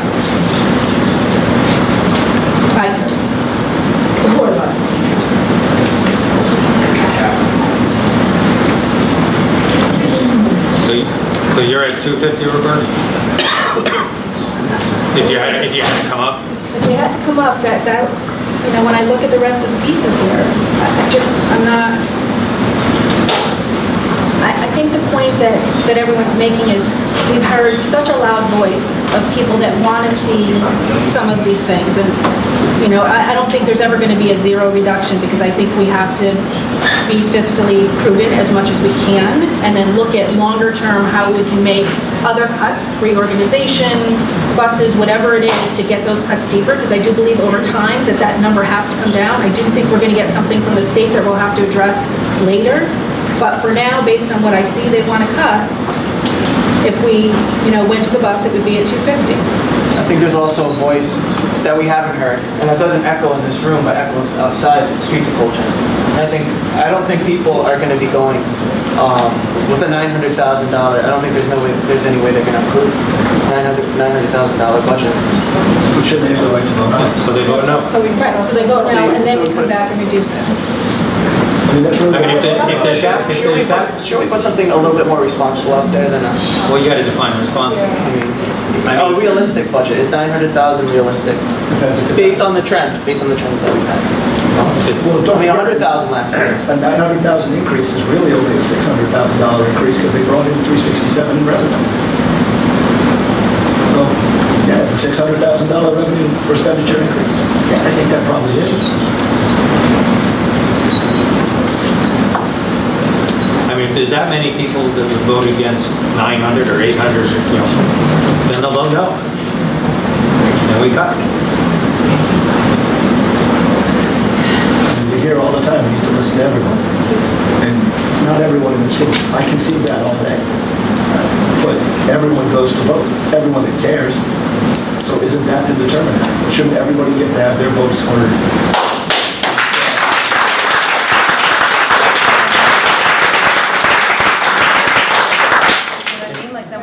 You know, I think we gotta be careful of rubber stamping budgets. Which I think is some people. I don't think you can call spending 4 or 5 meetings discussing the Board of Ed budget rubber stamping.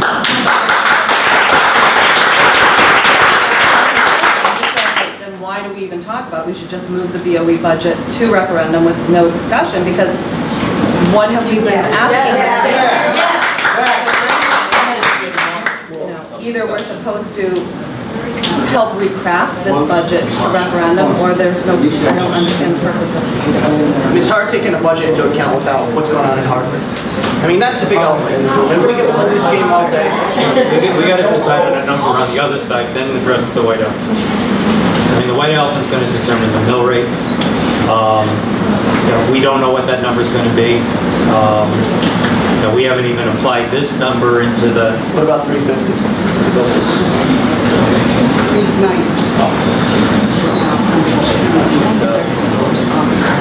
Well, I mean, I don't think these but we have to come up with a number.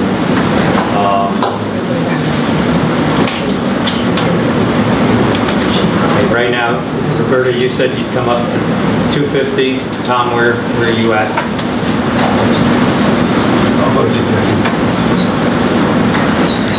Somebody want to make a motion? Either you or Roberta want to make that motion? Make a motion, 250. Second. Any further discussion? All in favor? Aye. Opposed? Aye.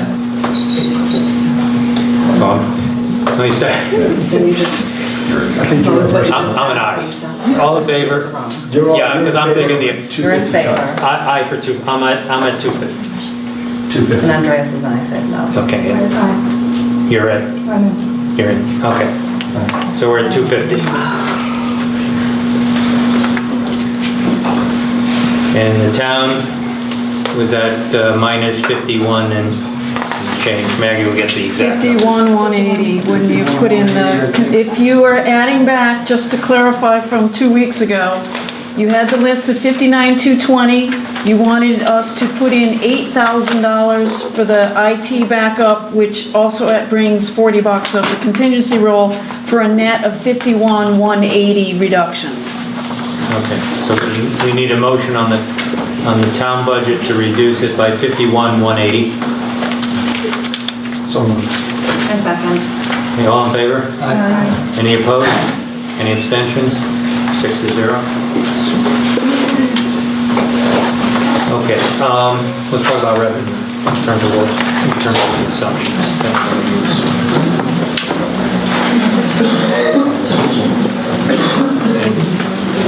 At this point, personally, I think we're at the point, because we still have several weeks before we have to pin it down, is that we should be looking at a couple of assumptions and basically presenting the budget next week, saying, based on a $1 million cut, based on it, this is what the mill rate will be looking at. At some point, we have to cement that assumption down. But I mean, it's kind of, I mean, it's wiggly, and I mean, personally, I'd rather set the assumption on the higher side than the lower side. I'm not saying 3 million, but I think, you know, yeah, I don't. You have to present just one. Well, I mean, I guess, I mean, what some towns have done is they basically, I mean, next week we can present several next week. I think at some point, I mean, I guess you can present several and then at some point. Yeah, but I think we have to, even if the state doesn't come out with a pure number by the time. Oh, I know we have to pick one. Yeah, we should pick one, and we could do, again, we can do that as late as a couple days before the referendum, as long as we can get the communication out. I think we have to set, if we're gonna do that, we have to keep communicating before that this is the date, to check on what the final assumption will be on the mill rate. You need to check here, here, and here on such and such a date, and then make sure Maggie. You do have to decide something for the legal notice for the referendum. Are we deciding a mill rate at that point, or? You have to include revenues and expenditures in that legal notice. Our legal notice has also traditionally had the mill rate calculation on the bottom, but you are required, I believe, to show the revenue assumptions in addition to the expenditures. So you at least have to do a preliminary number for purposes of that. For that. You can change it based on new information. That change and that final decision has to be made by whatever Michelle's going to tell you is her drop dead date for getting tax bills out the door. So it's not like you can go right up to June 30th by any means. So. All right, so the notice is next Thursday. So the decision for the notice has to be made next Thursday. Correct. Okay. In terms of if things change in terms of communicating to the voter, because the voter doesn't vote on the revenue side, they vote on the expenditure side. But we can make an assumption right up to referendum in terms of giving people an idea based on the latest information, what we're using in our assumptions. But again, it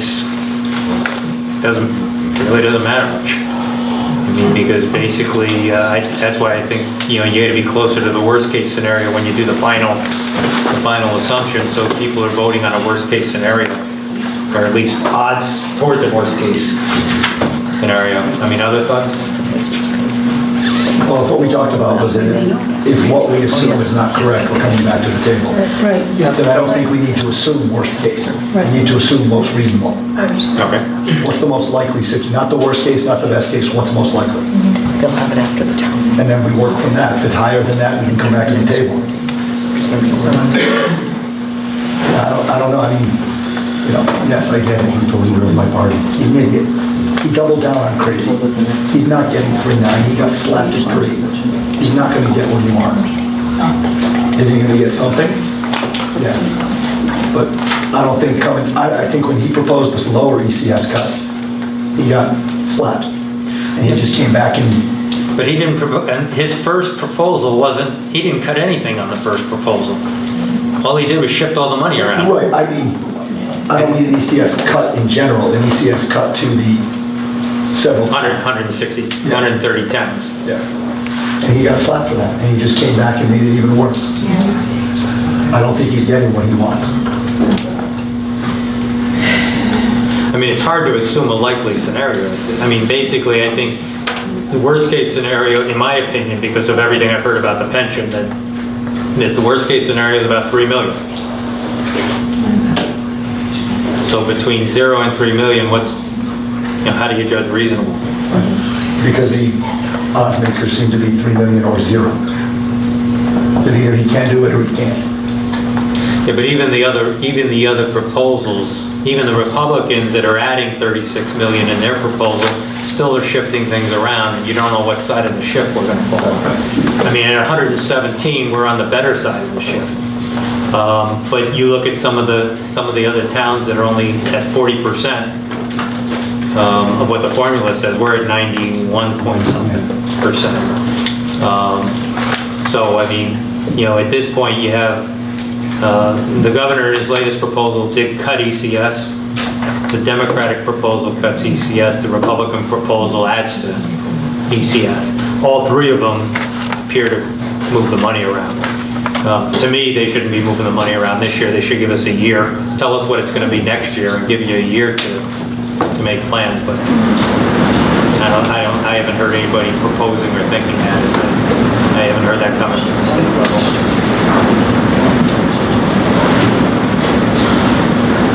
So, I mean, for next Tuesday, we can present scenarios. By next Thursday, we have to decide which of those scenarios we're going to do. Thursday or on? On Thursday, we have a special meeting. So you have to decide. I'll be phoning in. I'm not here Tuesday. I'm not here Tuesday or Thursday. I may not be out here. Which day? Thursday? Can you phone in? My daughter's getting bored. It's over. Okay. So what numbers do you want Maggie to plug in for next Tuesday in terms of reductions from this year? On the town side, I think we're all in agreement. Maggie, whatever use the worst case scenario, because it looks like every proposal is a worst case scenario, so use that. So no pilot, no Mashantucket Pequot, no municipal revenue sharing, and only the difference between the LoSiP and this year's LoSiP. Yeah. Not the combined. Okay. And then what do you want her to show on the, does anybody feel we should show no change? Okay. $1 million to $2.5 million. I think that's what we gotta look between. So, you want to show 3 in there or 2? $1 million, $2 million. Let's have 2 plans out at least. Or 1 and a 2? Yeah. Other thoughts? Everybody's in agreement? Calculate 1 mill rate with a $1 million decrease in the education funding? So excess cost stays the way it's currently done, and ECS comes down $1 million? Just bring it down a minute. I mean, it's going to come up with the same number. It'll come up with the I don't same care number. where I'm you just take trying it to from. show how I'm presenting. I want to make sure that everybody understands where the numbers come from and doesn't go that I did something different. Take it proportion. We're interested in the bottom line at this point, not where. I'm thinking that the special ed's not going to change. But I'm is the thinking- special ed based on how many students? I mean, is that an estimate based on how many? The new special ed grant comes hand in hand with a massive reduction to ECS. If you're not thinking they're going to do the massive reduction to ECS, then I don't think they're changing the special ed formula. So my thought is, and I think Ron was just saying the same thing, is that we had in the current year 13.6 million approximately in ECS, that we would be showing it as 12.6 there and 11.6. And the special ed the same way. It's the net revenue after the board is made whole, so it'd be that $450,000 number. That was the second question. It's using the same methodology for excess costs. It's not the new special ed grant, because I don't know how the two things work together. I just know the proposal is. I know it doesn't matter the mill rate, but I just want to be careful about presenting documents. Now, it's $1 million cut in ECS, but you still would be netting, not to say that word, those words again, you still would add on, basically, if you cut $1 million, you're basically cutting 600,000 net, right? Because you still got 367 of revenue from Norwich. Norwich, I'm not, yeah, the 367 doesn't change no matter what we're doing with state aid.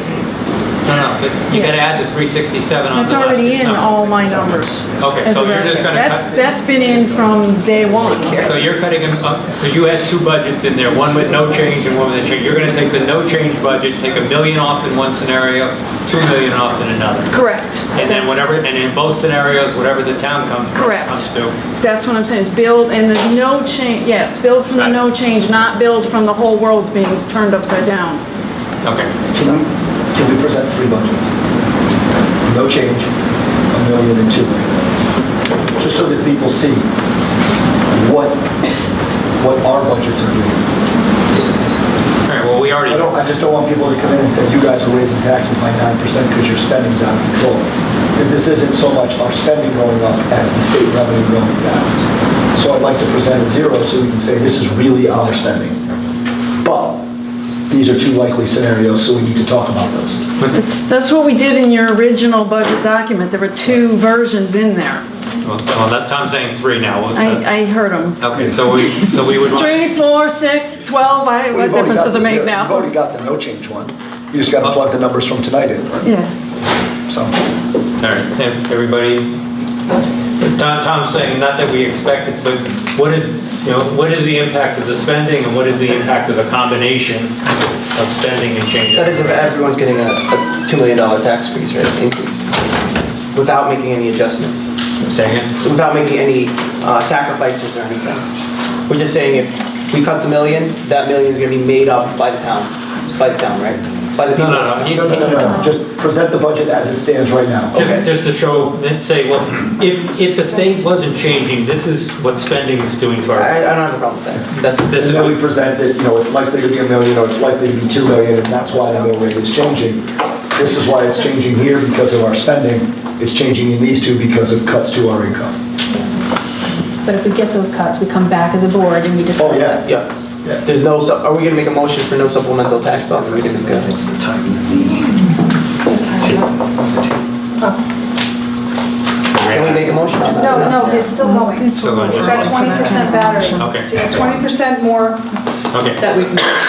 All right. You want to make a motion? Are we making a motion, no supplemental tax bill without review and, if you want to put... we should put it down. Okay. Because, maybe somebody changes their mind and things start to shift around. I'm in favor of that. That's the motion? Yes. Okay, second. Any further discussion? All in favor, say aye. Aye. Any opposed? Any abstentions? Okay. Was the best motion ever? With everything, normally we would invest a lot of time explaining to people the impact of rebalancing the tax bills. How can you? We don't know what it is. Yeah, the issue, some people it's going to have a bigger impact than most people. It's going to have a smaller impact. Sure. But on the other hand, some people it's going to have, an impact. I mean, somebody read the letter from the business owner. I know a lot of the apartment buildings, were revalued much higher. Commercial. Some residences, some residences saw. I saw that some of the residents, and they weren't new construction or add-on. They were up 15 to 20%. Not the average residence was down 5.5%. But there were residences that were up 15, 20%. Even with no budget increase, they're going to have a 15, 20% increase. I think you wait to have that discussion until we decide what our assumptions are. Because right now you're talking about theoretical numbers against other theoretical numbers. In reality, the only time we really could have is if the referendum goes down and then we have very clear state numbers. Right. Then we would have to bring. We don't have to, but that would be the time we bring reval. At this point, it's okay. Next item on the agenda.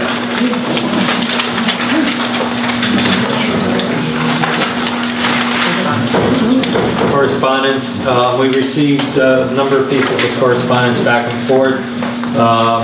They'll all be part of the minutes. We had correspondence back and forth from Megan Keelgreen. We had correspondence from Mary Layton, Carl Swamberg, and Deanna Bouchard. Those will all be part of our minutes.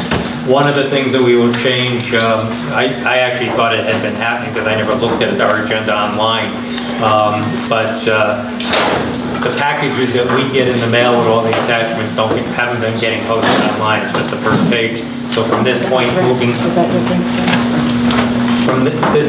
forward, future meetings, the entire agenda package will be posted on our site. Tax collector reports. So the office has still been busy. On May 1st, we filed 129 real estate lien. These are on delinquent real estate accounts that still had balances on them. It's down from last year. Last year at this time, we filed 149 liens. Did you say it was 129, Michelle? Yep. On May 1st, we also sent any outstanding balances on motor vehicle supplemental bills to our collection agency. This year, we sent 413 bills. Last year at this time, it was 249. Just to give you an idea, we're still having an impact with DMV. Some of the people that we sent over, these bills weren't supposed to be coded to our town, so now that they realize that a collection agency sent them a bill, now they're finally contacting us so we can get it straightened out. Those extra 200, how many do you think relate to that? What's the extra 200? You said last year we had 200 that we turned over, this year we had 400. And but of that 200 difference, how many of them are related to that? Right now, probably about 30. They just sent out their bills, their notices. It's still early. We'll probably get a little bit more. I didn't see much more from that problem. Last Thursday, I did attend the Tax Collector Spring Conference. During the legislation update, they brought up the transportation bill, which gives the municipalities the option to do license and registrations in the offices at Town Hall. This bill this year failed. The interesting part was that during this update, it was noted that this bill has gone multiple times before, has failed, and there's still a piece of it in the Transportation Department up there, and they're trying to rewrite it. So it may come back in a different form, but this is something that's been up there. The Tax Association knows that one time or another it may come to us. This is something that may pass, and they're already starting to work with DMV to see how we can operate in our offices. Do you think that would make sense? Would that be a good thing or a bad thing? Well, right now we do operate on their system. We have passwords to get on there. The only thing that would impact us would be if someone from out of town came in. As it is right now, if somebody comes in and they need to re-register and have access for a computer, I help them. They just need a credit card, we'll go on and we'll print out the registrations for them. So, we're still working with our collection agency, St. Marshall, and tax attorney. The other part was, do you want to go over the suspense report, Rob? Yeah, we can make a motion on that. So did it look like several of them were deceased? Yes. Like for numerous years? Yeah. Right. Yeah. That's what I saw. So, with the ones that are deceased, we can't collect on those. And there was a couple that were court-ordered. The court-ordered ones are for the trailer homes out in Westchester. And once the courts deem them that we can't collect on them on their liens, we have to write them off, unfortunately. Why does the court, what causes? So these were trailer homes up at Westchester that had been sold at auction. They were given ownership and rights to the property owner, which is the landlord up there. Gives us no right to collect on taxes. It's all through the courts.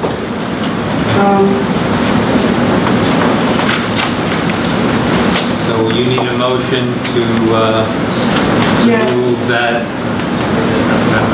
It's $20,844.41. So we need a motion to approve moving those items totaling $20,844.41 to suspense. I'll make a motion to move that into suspense. Do we have a second? I'll second. Any further discussion? All in favor? Any opposed? 5-0, no abstentions. Well, Thompson. 5-0. Anything else? No, thank you. Finance reports.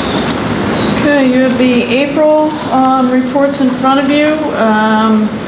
From the revenue side, you can see that we are currently at 98.71% on the tax collection rate. The budget was based on a 98.4. Those results of where we are with 2 months to go, plus the last couple of years, is why in doing the mill rate calculations in the proposed budget, we had bumped it to 98.6, which is still a conservative change, but it didn't feel right to leave it at the 98.4.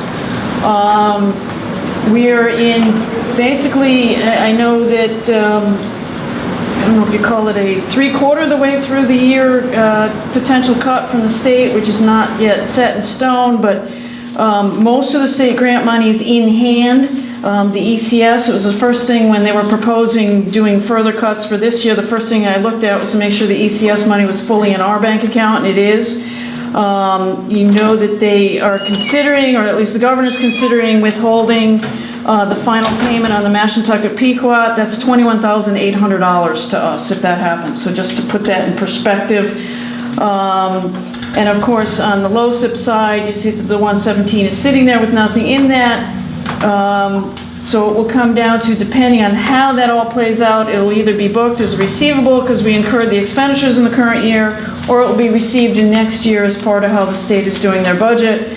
I have no way of knowing because it's all going to depend on how long it takes to get a state budget and so on. But the ECS line, you see the results of both the mid-year cuts and a slight adjustment related to when they do their final audited calculations of excess cost reimbursement, whether you are entitled to more or less money, they adjust your final ECS payment. So there's a few thousand, I want to say it was in the $5,000 range, that also impacted that number. And that's why that shortfall shows us $93,000 versus on the comparison, I think I had highlighted that the mid-year cut was like 87 or something like that. So that's the things there. On the special ed excess cost grant, the final payments come in June. And then we adjust for, based on state statute, for any costs that are incurred in excess of what was budgeted. The special ed department every month, as part of our budget committee review, estimates how much will go back to the Board of Ed and therefore what the net is. There's also, based on the February revenue updates that came out, the cap is like 77%, but the estimate as far as the revenue side still comes in slightly better than the 450 budget. So that number should, as of right now, remain whole.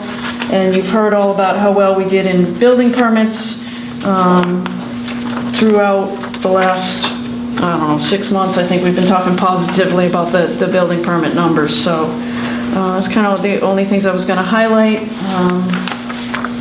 because I keep being redundant in doing these reports. Anybody have any questions on that?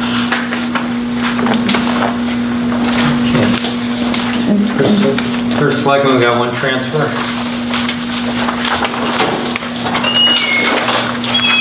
And that's in facilities. If I recall from the Board of Selectmen meeting, I thought Jim was going to. Yeah, but I think these were, This was facility. he's moving it up to this year. He left, we have the money on payroll, and we still need to get the repairs done, so we want to transfer it from payroll so that he could use it to get. So he can start on the list, yes, that is correct. The honeydew list, okay. Okay, so this is already approved by Board of Selectmen, so the transfer is to move $20,000 from regular payroll to professional services to do deferred maintenance issues at Town Hall. So let's first make a motion and then we'll have discussion if needed.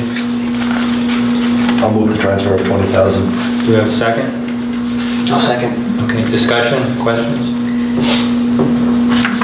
So is this now off of the 2017 or it's included? It says for Well, contracted that services has been included within would you do flip-flop? 2017. Basically, His pay, that's out of payroll. He worked for us. He left, went to work for Marvel. That money's sitting there, but all the things, the type of things he would do in Town Hall or any other facility is not getting done. So what we need to do is take the money out of payroll, put it in there so that we can hire a contractor to do it. Okay, and you're not replacing that person? No. So in Correct. future budgets, it's gonna be in there as It's in, contracted in services? next year's budget request, it's in the contracted services line. You'll see that when you look at the comparison on the facilities budget in Public Works. Okay, So this is being consistent with how we did next year's budget. These aren't repairs which are in the 17-18 budget. Correct. You've decided just to move up the contracted services that's already in 17-18 to start it in this year. Correct. Okay. Correct. And maybe the front door will finally shut right when you leave the building. 'Cause right now it's stuck open every day. Anybody else have any questions or discussions? Okay. All in favor, say aye. Aye. Any opposed? Any abstentions? 6-0. Rob, can I just ask real quick, who's acting as clerk so I know who's going to sign this? Thank you. So I'm going to catch you before you Okay. Art? Nothing? Okay. Upcoming agenda items. When I prepared this agenda, I thought things were a little more definitive and we'd have a break for the next meeting to add some items on there that maybe we haven't gotten to because of budgeting, but we'll have to, I think, probably move that all forward. We'll see. Any old business? Liaison reports. Tom, anything? I had an old Board of Ed we never talked about last week. Building committee. I'll just try to remember. They were coming in with the ads for still at or below budget. And steel was going to start in June. That was it. Agricultural Commission, they're talking about the farm tour still. They might do a dry run. They're discussing whether they do a dry run of it, opening it up to town folk before the actual garden tour happens or not. And that's kind of the main piece of the meeting. I was unable to go to the COA. Were you able to go last month? They did send me the agenda. I need to catch up on it, but I'll be there for the next meeting next month, so I don't have an update for them today. Board of Education, June 1st, the CAVE interviews start for the superintendent, and elected officials should receive an email to attend if you have some questions or ideas for the search. And you guys have some upcoming para negotiations. Have those occurred yet? No, there's a handful that are going to have to start getting scheduled, but nothing is in the works yet. Okay. Youth Services has a lot of fundraising coming up, and they're going to do a new fundraiser in the fall called Junk in the Trunk. I guess what they're going to do is they're looking at doing it at Bacon. So in one of the parking lots, they're going to rent out parking places, and you pull up with as much junk as you can fit in your car to sell or swap or whatever. So they'll have a food booth and everything there, and other people come and park in the other slots to buy, and so they're hoping to make some money there.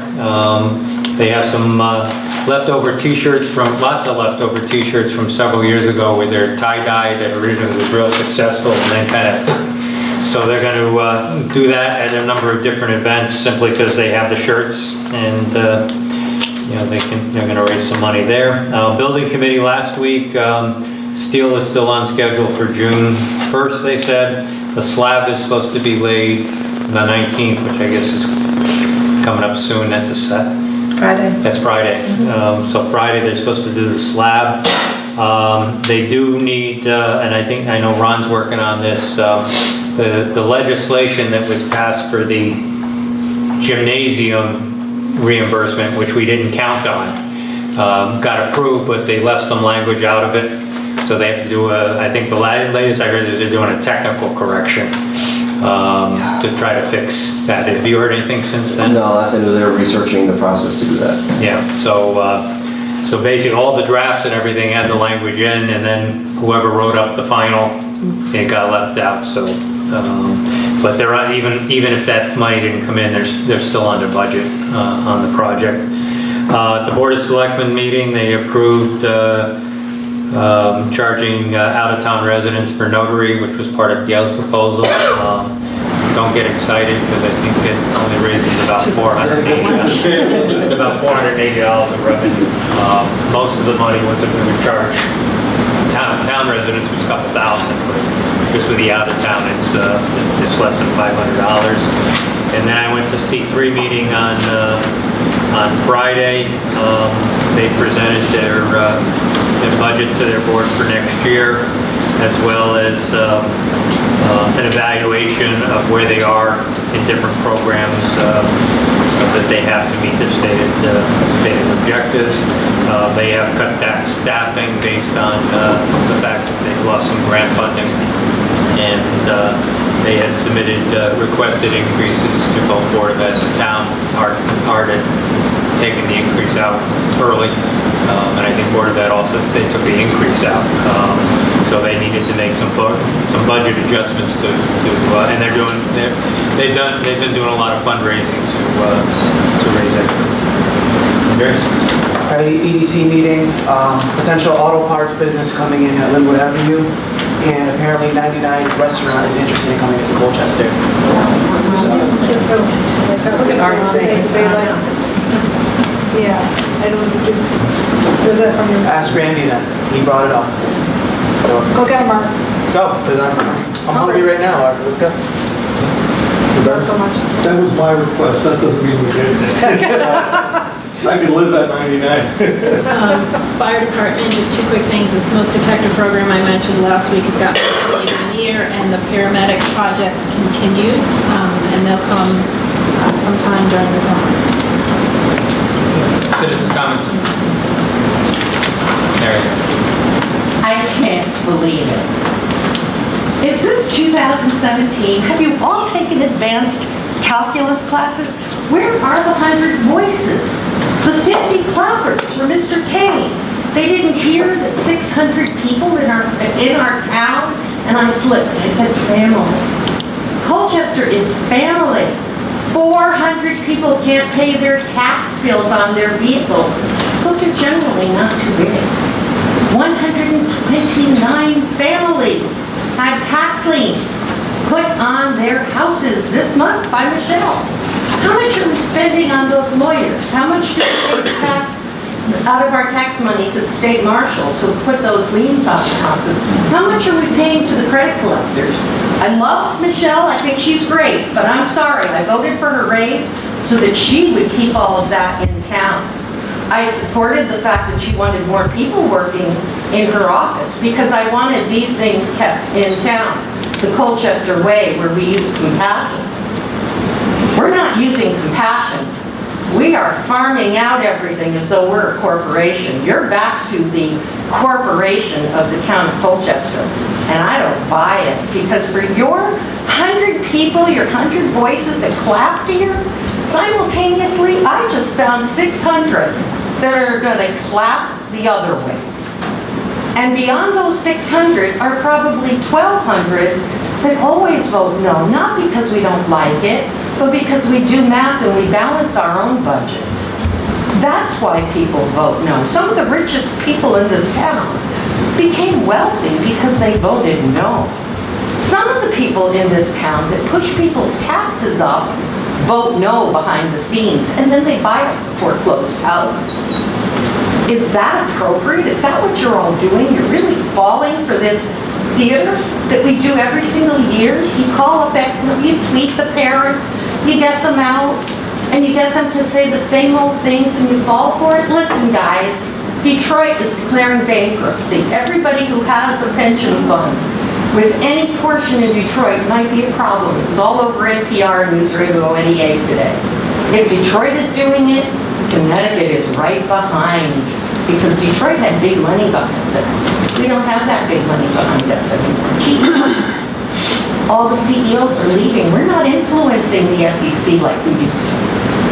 This is not the same place. And if you don't listen, and if you don't balance that budget and prepare for that cut, and I pray it's not $1 million cut, I pray it's not a $3 million cut. I don't want to see 60 kids in that class. But for God's sakes, I don't want to see those 129 people foreclosed. Because one student that can't concentrate with 30 students in the classroom is not worth 129 families without a home that I end up teaching. I end up teaching at college. The kids that can't make it to class because they don't have enough gas in their car. The kids that can't make it to class because they're supporting their parents. The kids that didn't get to go on to four-year colleges. You guys are being so myopic. You're listening to your own socioeconomic profile. You're in the same rhetoric every year. I don't hear anything new from you. Even those of you that are new, I don't hear you being who you said you were going to be. You said no new taxes.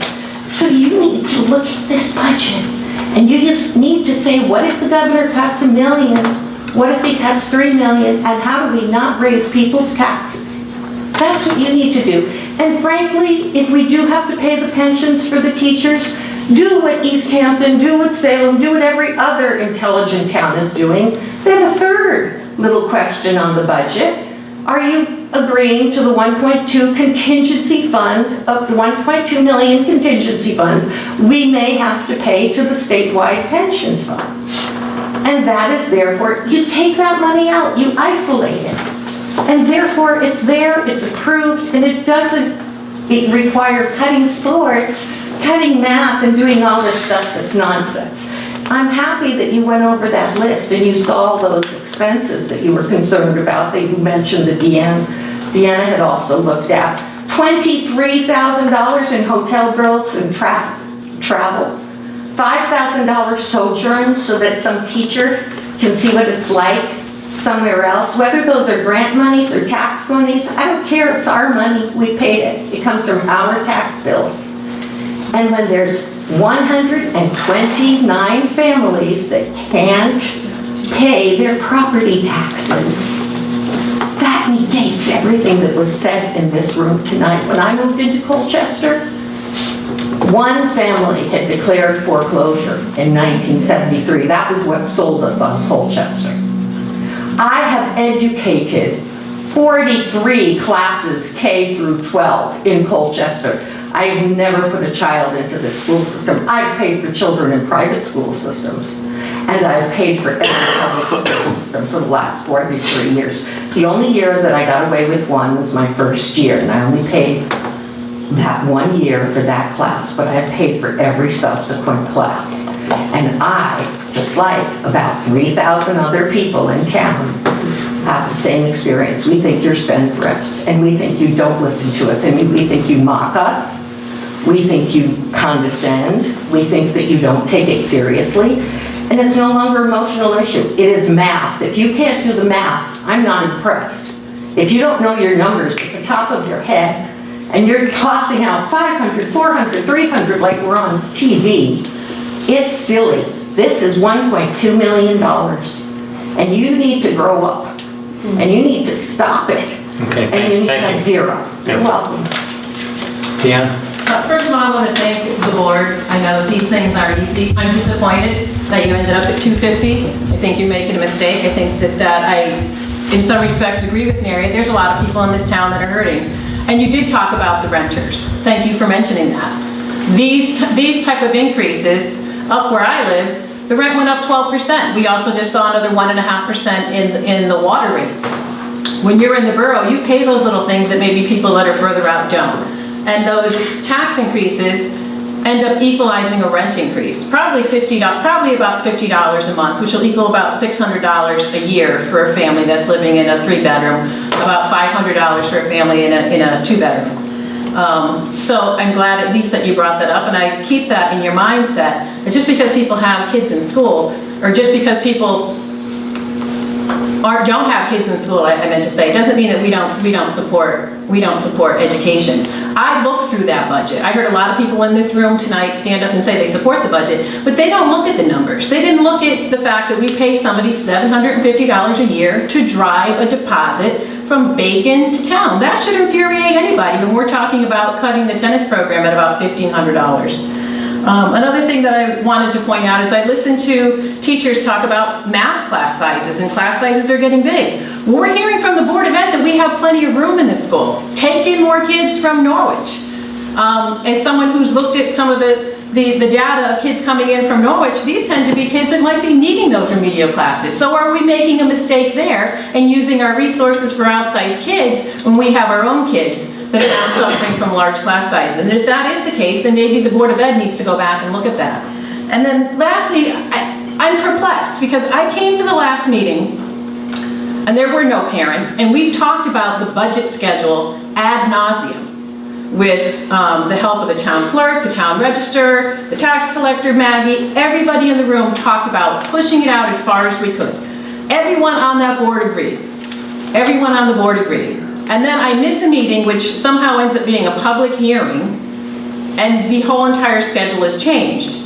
Now it's been brought to my attention that a few parents complained, Mr. Tarloff, and so you decided to change that schedule. I met with the first selectman. He said he had nothing to do with it.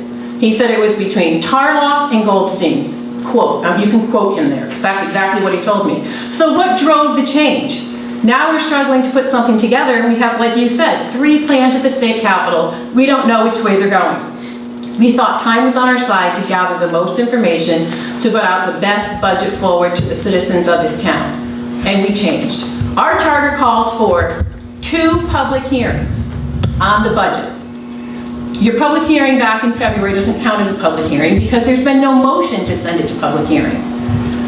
The history of this town in Mr. Kane for the last 2 years has sent the budget to public hearing. Once it gets sent, that number gets to the public hearing, then we have the public hearings. You can't have a public hearing when there's still discussion and there's no budget to talk about. There's been no motion tonight. You have to send the budget to public hearing with the proper motion and a dollar amount attached to it. So I'm not quite figuring out what changed the course to speed up the referendum and why we didn't wait to have more time to get to look at all the pieces that are coming from Hartford. Just like you said, Democrats have a plan, Republicans have a plan, and the governor has a plan. So we don't know where we're at. So was tonight a good thing or was tonight a bad thing? We don't know because you said yourself, we don't know what that revenue number is going to be. And I heard some talk about, well, if it doesn't pass, you can go out and have people vote again. Is there a statute you can point to? Because once we vote on a budget in this town, we're stuck with that budget. We don't get to go back out and vote again. I mean, if you have a statute that says that we can do that, and you talked about it with Ron, I'd like to know. Because I talked to the state and they said once the referendum gets passed by the citizens, that's the referendum that you are then left with. So. Okay, thank you. Other comments? Jim? I had hoped that this board had learned a lesson from last year, and obviously they haven't. You know, you keep mentioning, well, you just hear the yes, you hear the yes. Well, why in heaven's name would anybody who's got a different point of view possibly come? And I think everybody's younger than I am these days. I think one of the young ladies in front of me kind of hit the nail on the head on how those folks think. Well, I believe when the gentleman over here said that, you know, he was having a tough time paying taxes or it was a tough time for people or whatever, the young lady said, well, then move out of town. And really, that's really sad. And I have to tell you, sitting back here, meeting after meeting, year after year, I've heard it all, okay? And then to have that just reinforced by certain members on the board by just bending over and basically cowtailing to them is really disappointing. And I have to give you credit. I think I'm finally at the point where I'm gonna stop coming to meetings, which I'm sure you're gonna be glad about, but it's just a waste of time. You know, we had all those meetings back and forth, so on and so forth, and you know, a budget of this size with what's going on in Hartford, and a superintendent who's lame duck, a board of ed chairman who's lame duck, and for all we know, no offense, Mr. Tarloff, but I think Florida's in your future more than Colchester is. And to be in this situation, I think some of you on the board forget that you need to be responsible to everybody in town, not just this vocal minority that comes out. Yes, I'm one of those parents that used to come out also, but boy, you're not paying attention to what's going on in Hartford, you know? And then today also, I don't know if any of you read it, heaven forbid Mr. Trump gets his tax plan passed, because there's a $10 billion cut to education in there, and a big push to charter schools. So I just don't think this has been one of your finer moments for the budget, and now we'll get to see what happens. But Mr. Shalosky, I hope the air conditioning works well in here, because I think we're going to be back in here during hot weather. Lynette Dimick. I just want to say thank you for considering all sides and actually compromising with each other and not just, you know, evaluating it based on one thing. The last 4 comments you heard obviously were totally negative against all of you guys, and I'm just glad that you came up with something fairly reasonable to send forward.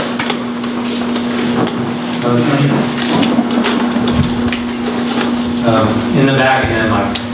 Megan Hugh Green, I just want to echo what you said. Thank you. That was awesome watching that local politics in action, where you went back and forth and you argued your points and you supported what you each felt comfortable with. So thank you for your time and your energy and for your compromise tonight. Mike? Yeah, Mike Egan. Again, sorry, I showed up a little bit late today. I was actually at the Capitol representing my firm. We actually had a meeting for civil engineering firms, actually presenting stuff to the legislatures, and we saw what was going on up there. Did have a chance to talk to Linda Orange and some of the other legislatures who, when they weren't talking about transportation and tolls and projects and stuff like that, did indicate the fact that how tough it is up there, but also how, you know, they are, most of them are looking to not, you know, again, cut, you know, some of the funding to the towns. I do want to point out the fact that some of the people who have just spoken, again, like I said, I've showed up late. My better half was here earlier, so we're kind of playing tag team tonight. But I do want to say this, again, I want to reiterate what you said. There has been a lot of back and forth tonight, all right? And some of the people who have actually expressed their points tonight, you know, have expressed their points both positively and negatively. And I would say that even Jim, who has expressed his points in the past, has put out some very positive things that are now reflected in the budget. One thing you always said about basically making sure the fact that we maintain our facilities. And that's, you know, that's something that was said for many years, and that's something that we do now in our budgets. We make sure the fact that we have some capital funds that actually go on and do that. But one thing I also want to say is this, all right? The situation that we find ourselves in as far as education is concerned in this town, all right? When we look at the kids who are in school, they are not the kids who created the situation, all right, as far as the situation, as far as our taxes in Colchester. They are certainly not the ones who created the situation in Hartford, all right? Nor are they the ones who created the situation in Washington and those potential cuts they will potentially face, all right? But they are the ones who are going to face the problems and the issues going forward. They're the ones who are going to be facing a society that has basically looked at, what we're looking at now is basically a lot of the issues with science, where the federal government is basically refuting science, where you have an educational secretary, as Jim pointed out, is looking to privatize, you know, shuffle funds into private schools. You're looking at some of the other challenges that they will face going forward on environmental issues, climate change, everything else like that. We have to do what we can to support them as much as possible. Difficult choices have to be made. We've made difficult choices in the past. I've made difficult choices in the past as far as a Board of Education member, all right? But we have to balance that as much as possible. I think tonight you've done that, all right? You've done it, you know, you have had sides from this side and that side. You've done what you can to actually try to make those decisions and try to balance that out. And I applaud that. And I know with the fact that there's going to be some who think those cuts are too high and some think those cuts are too low. But at least you had that forum, you looked at it, and you looked at all sides. Not just the parents who say yes, but you've also, like you have done in the past, heard all those other voices as well, and move forward. And I appreciate that. Thank you.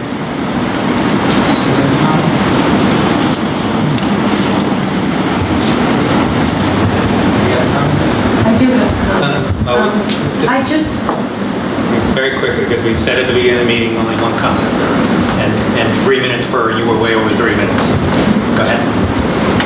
I understand that, but these are not cuts, these are increases.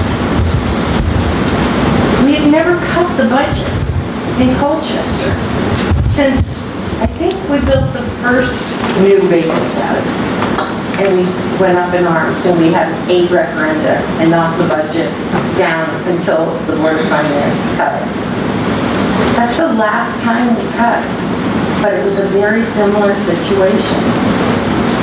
Very similar. I want us to prevent that, and you can prevent it by not increasing the spending. No matter what, the mill rate's going up, don't increase the spending. Any other comments? Can I have a motion to adjourn? All in favor?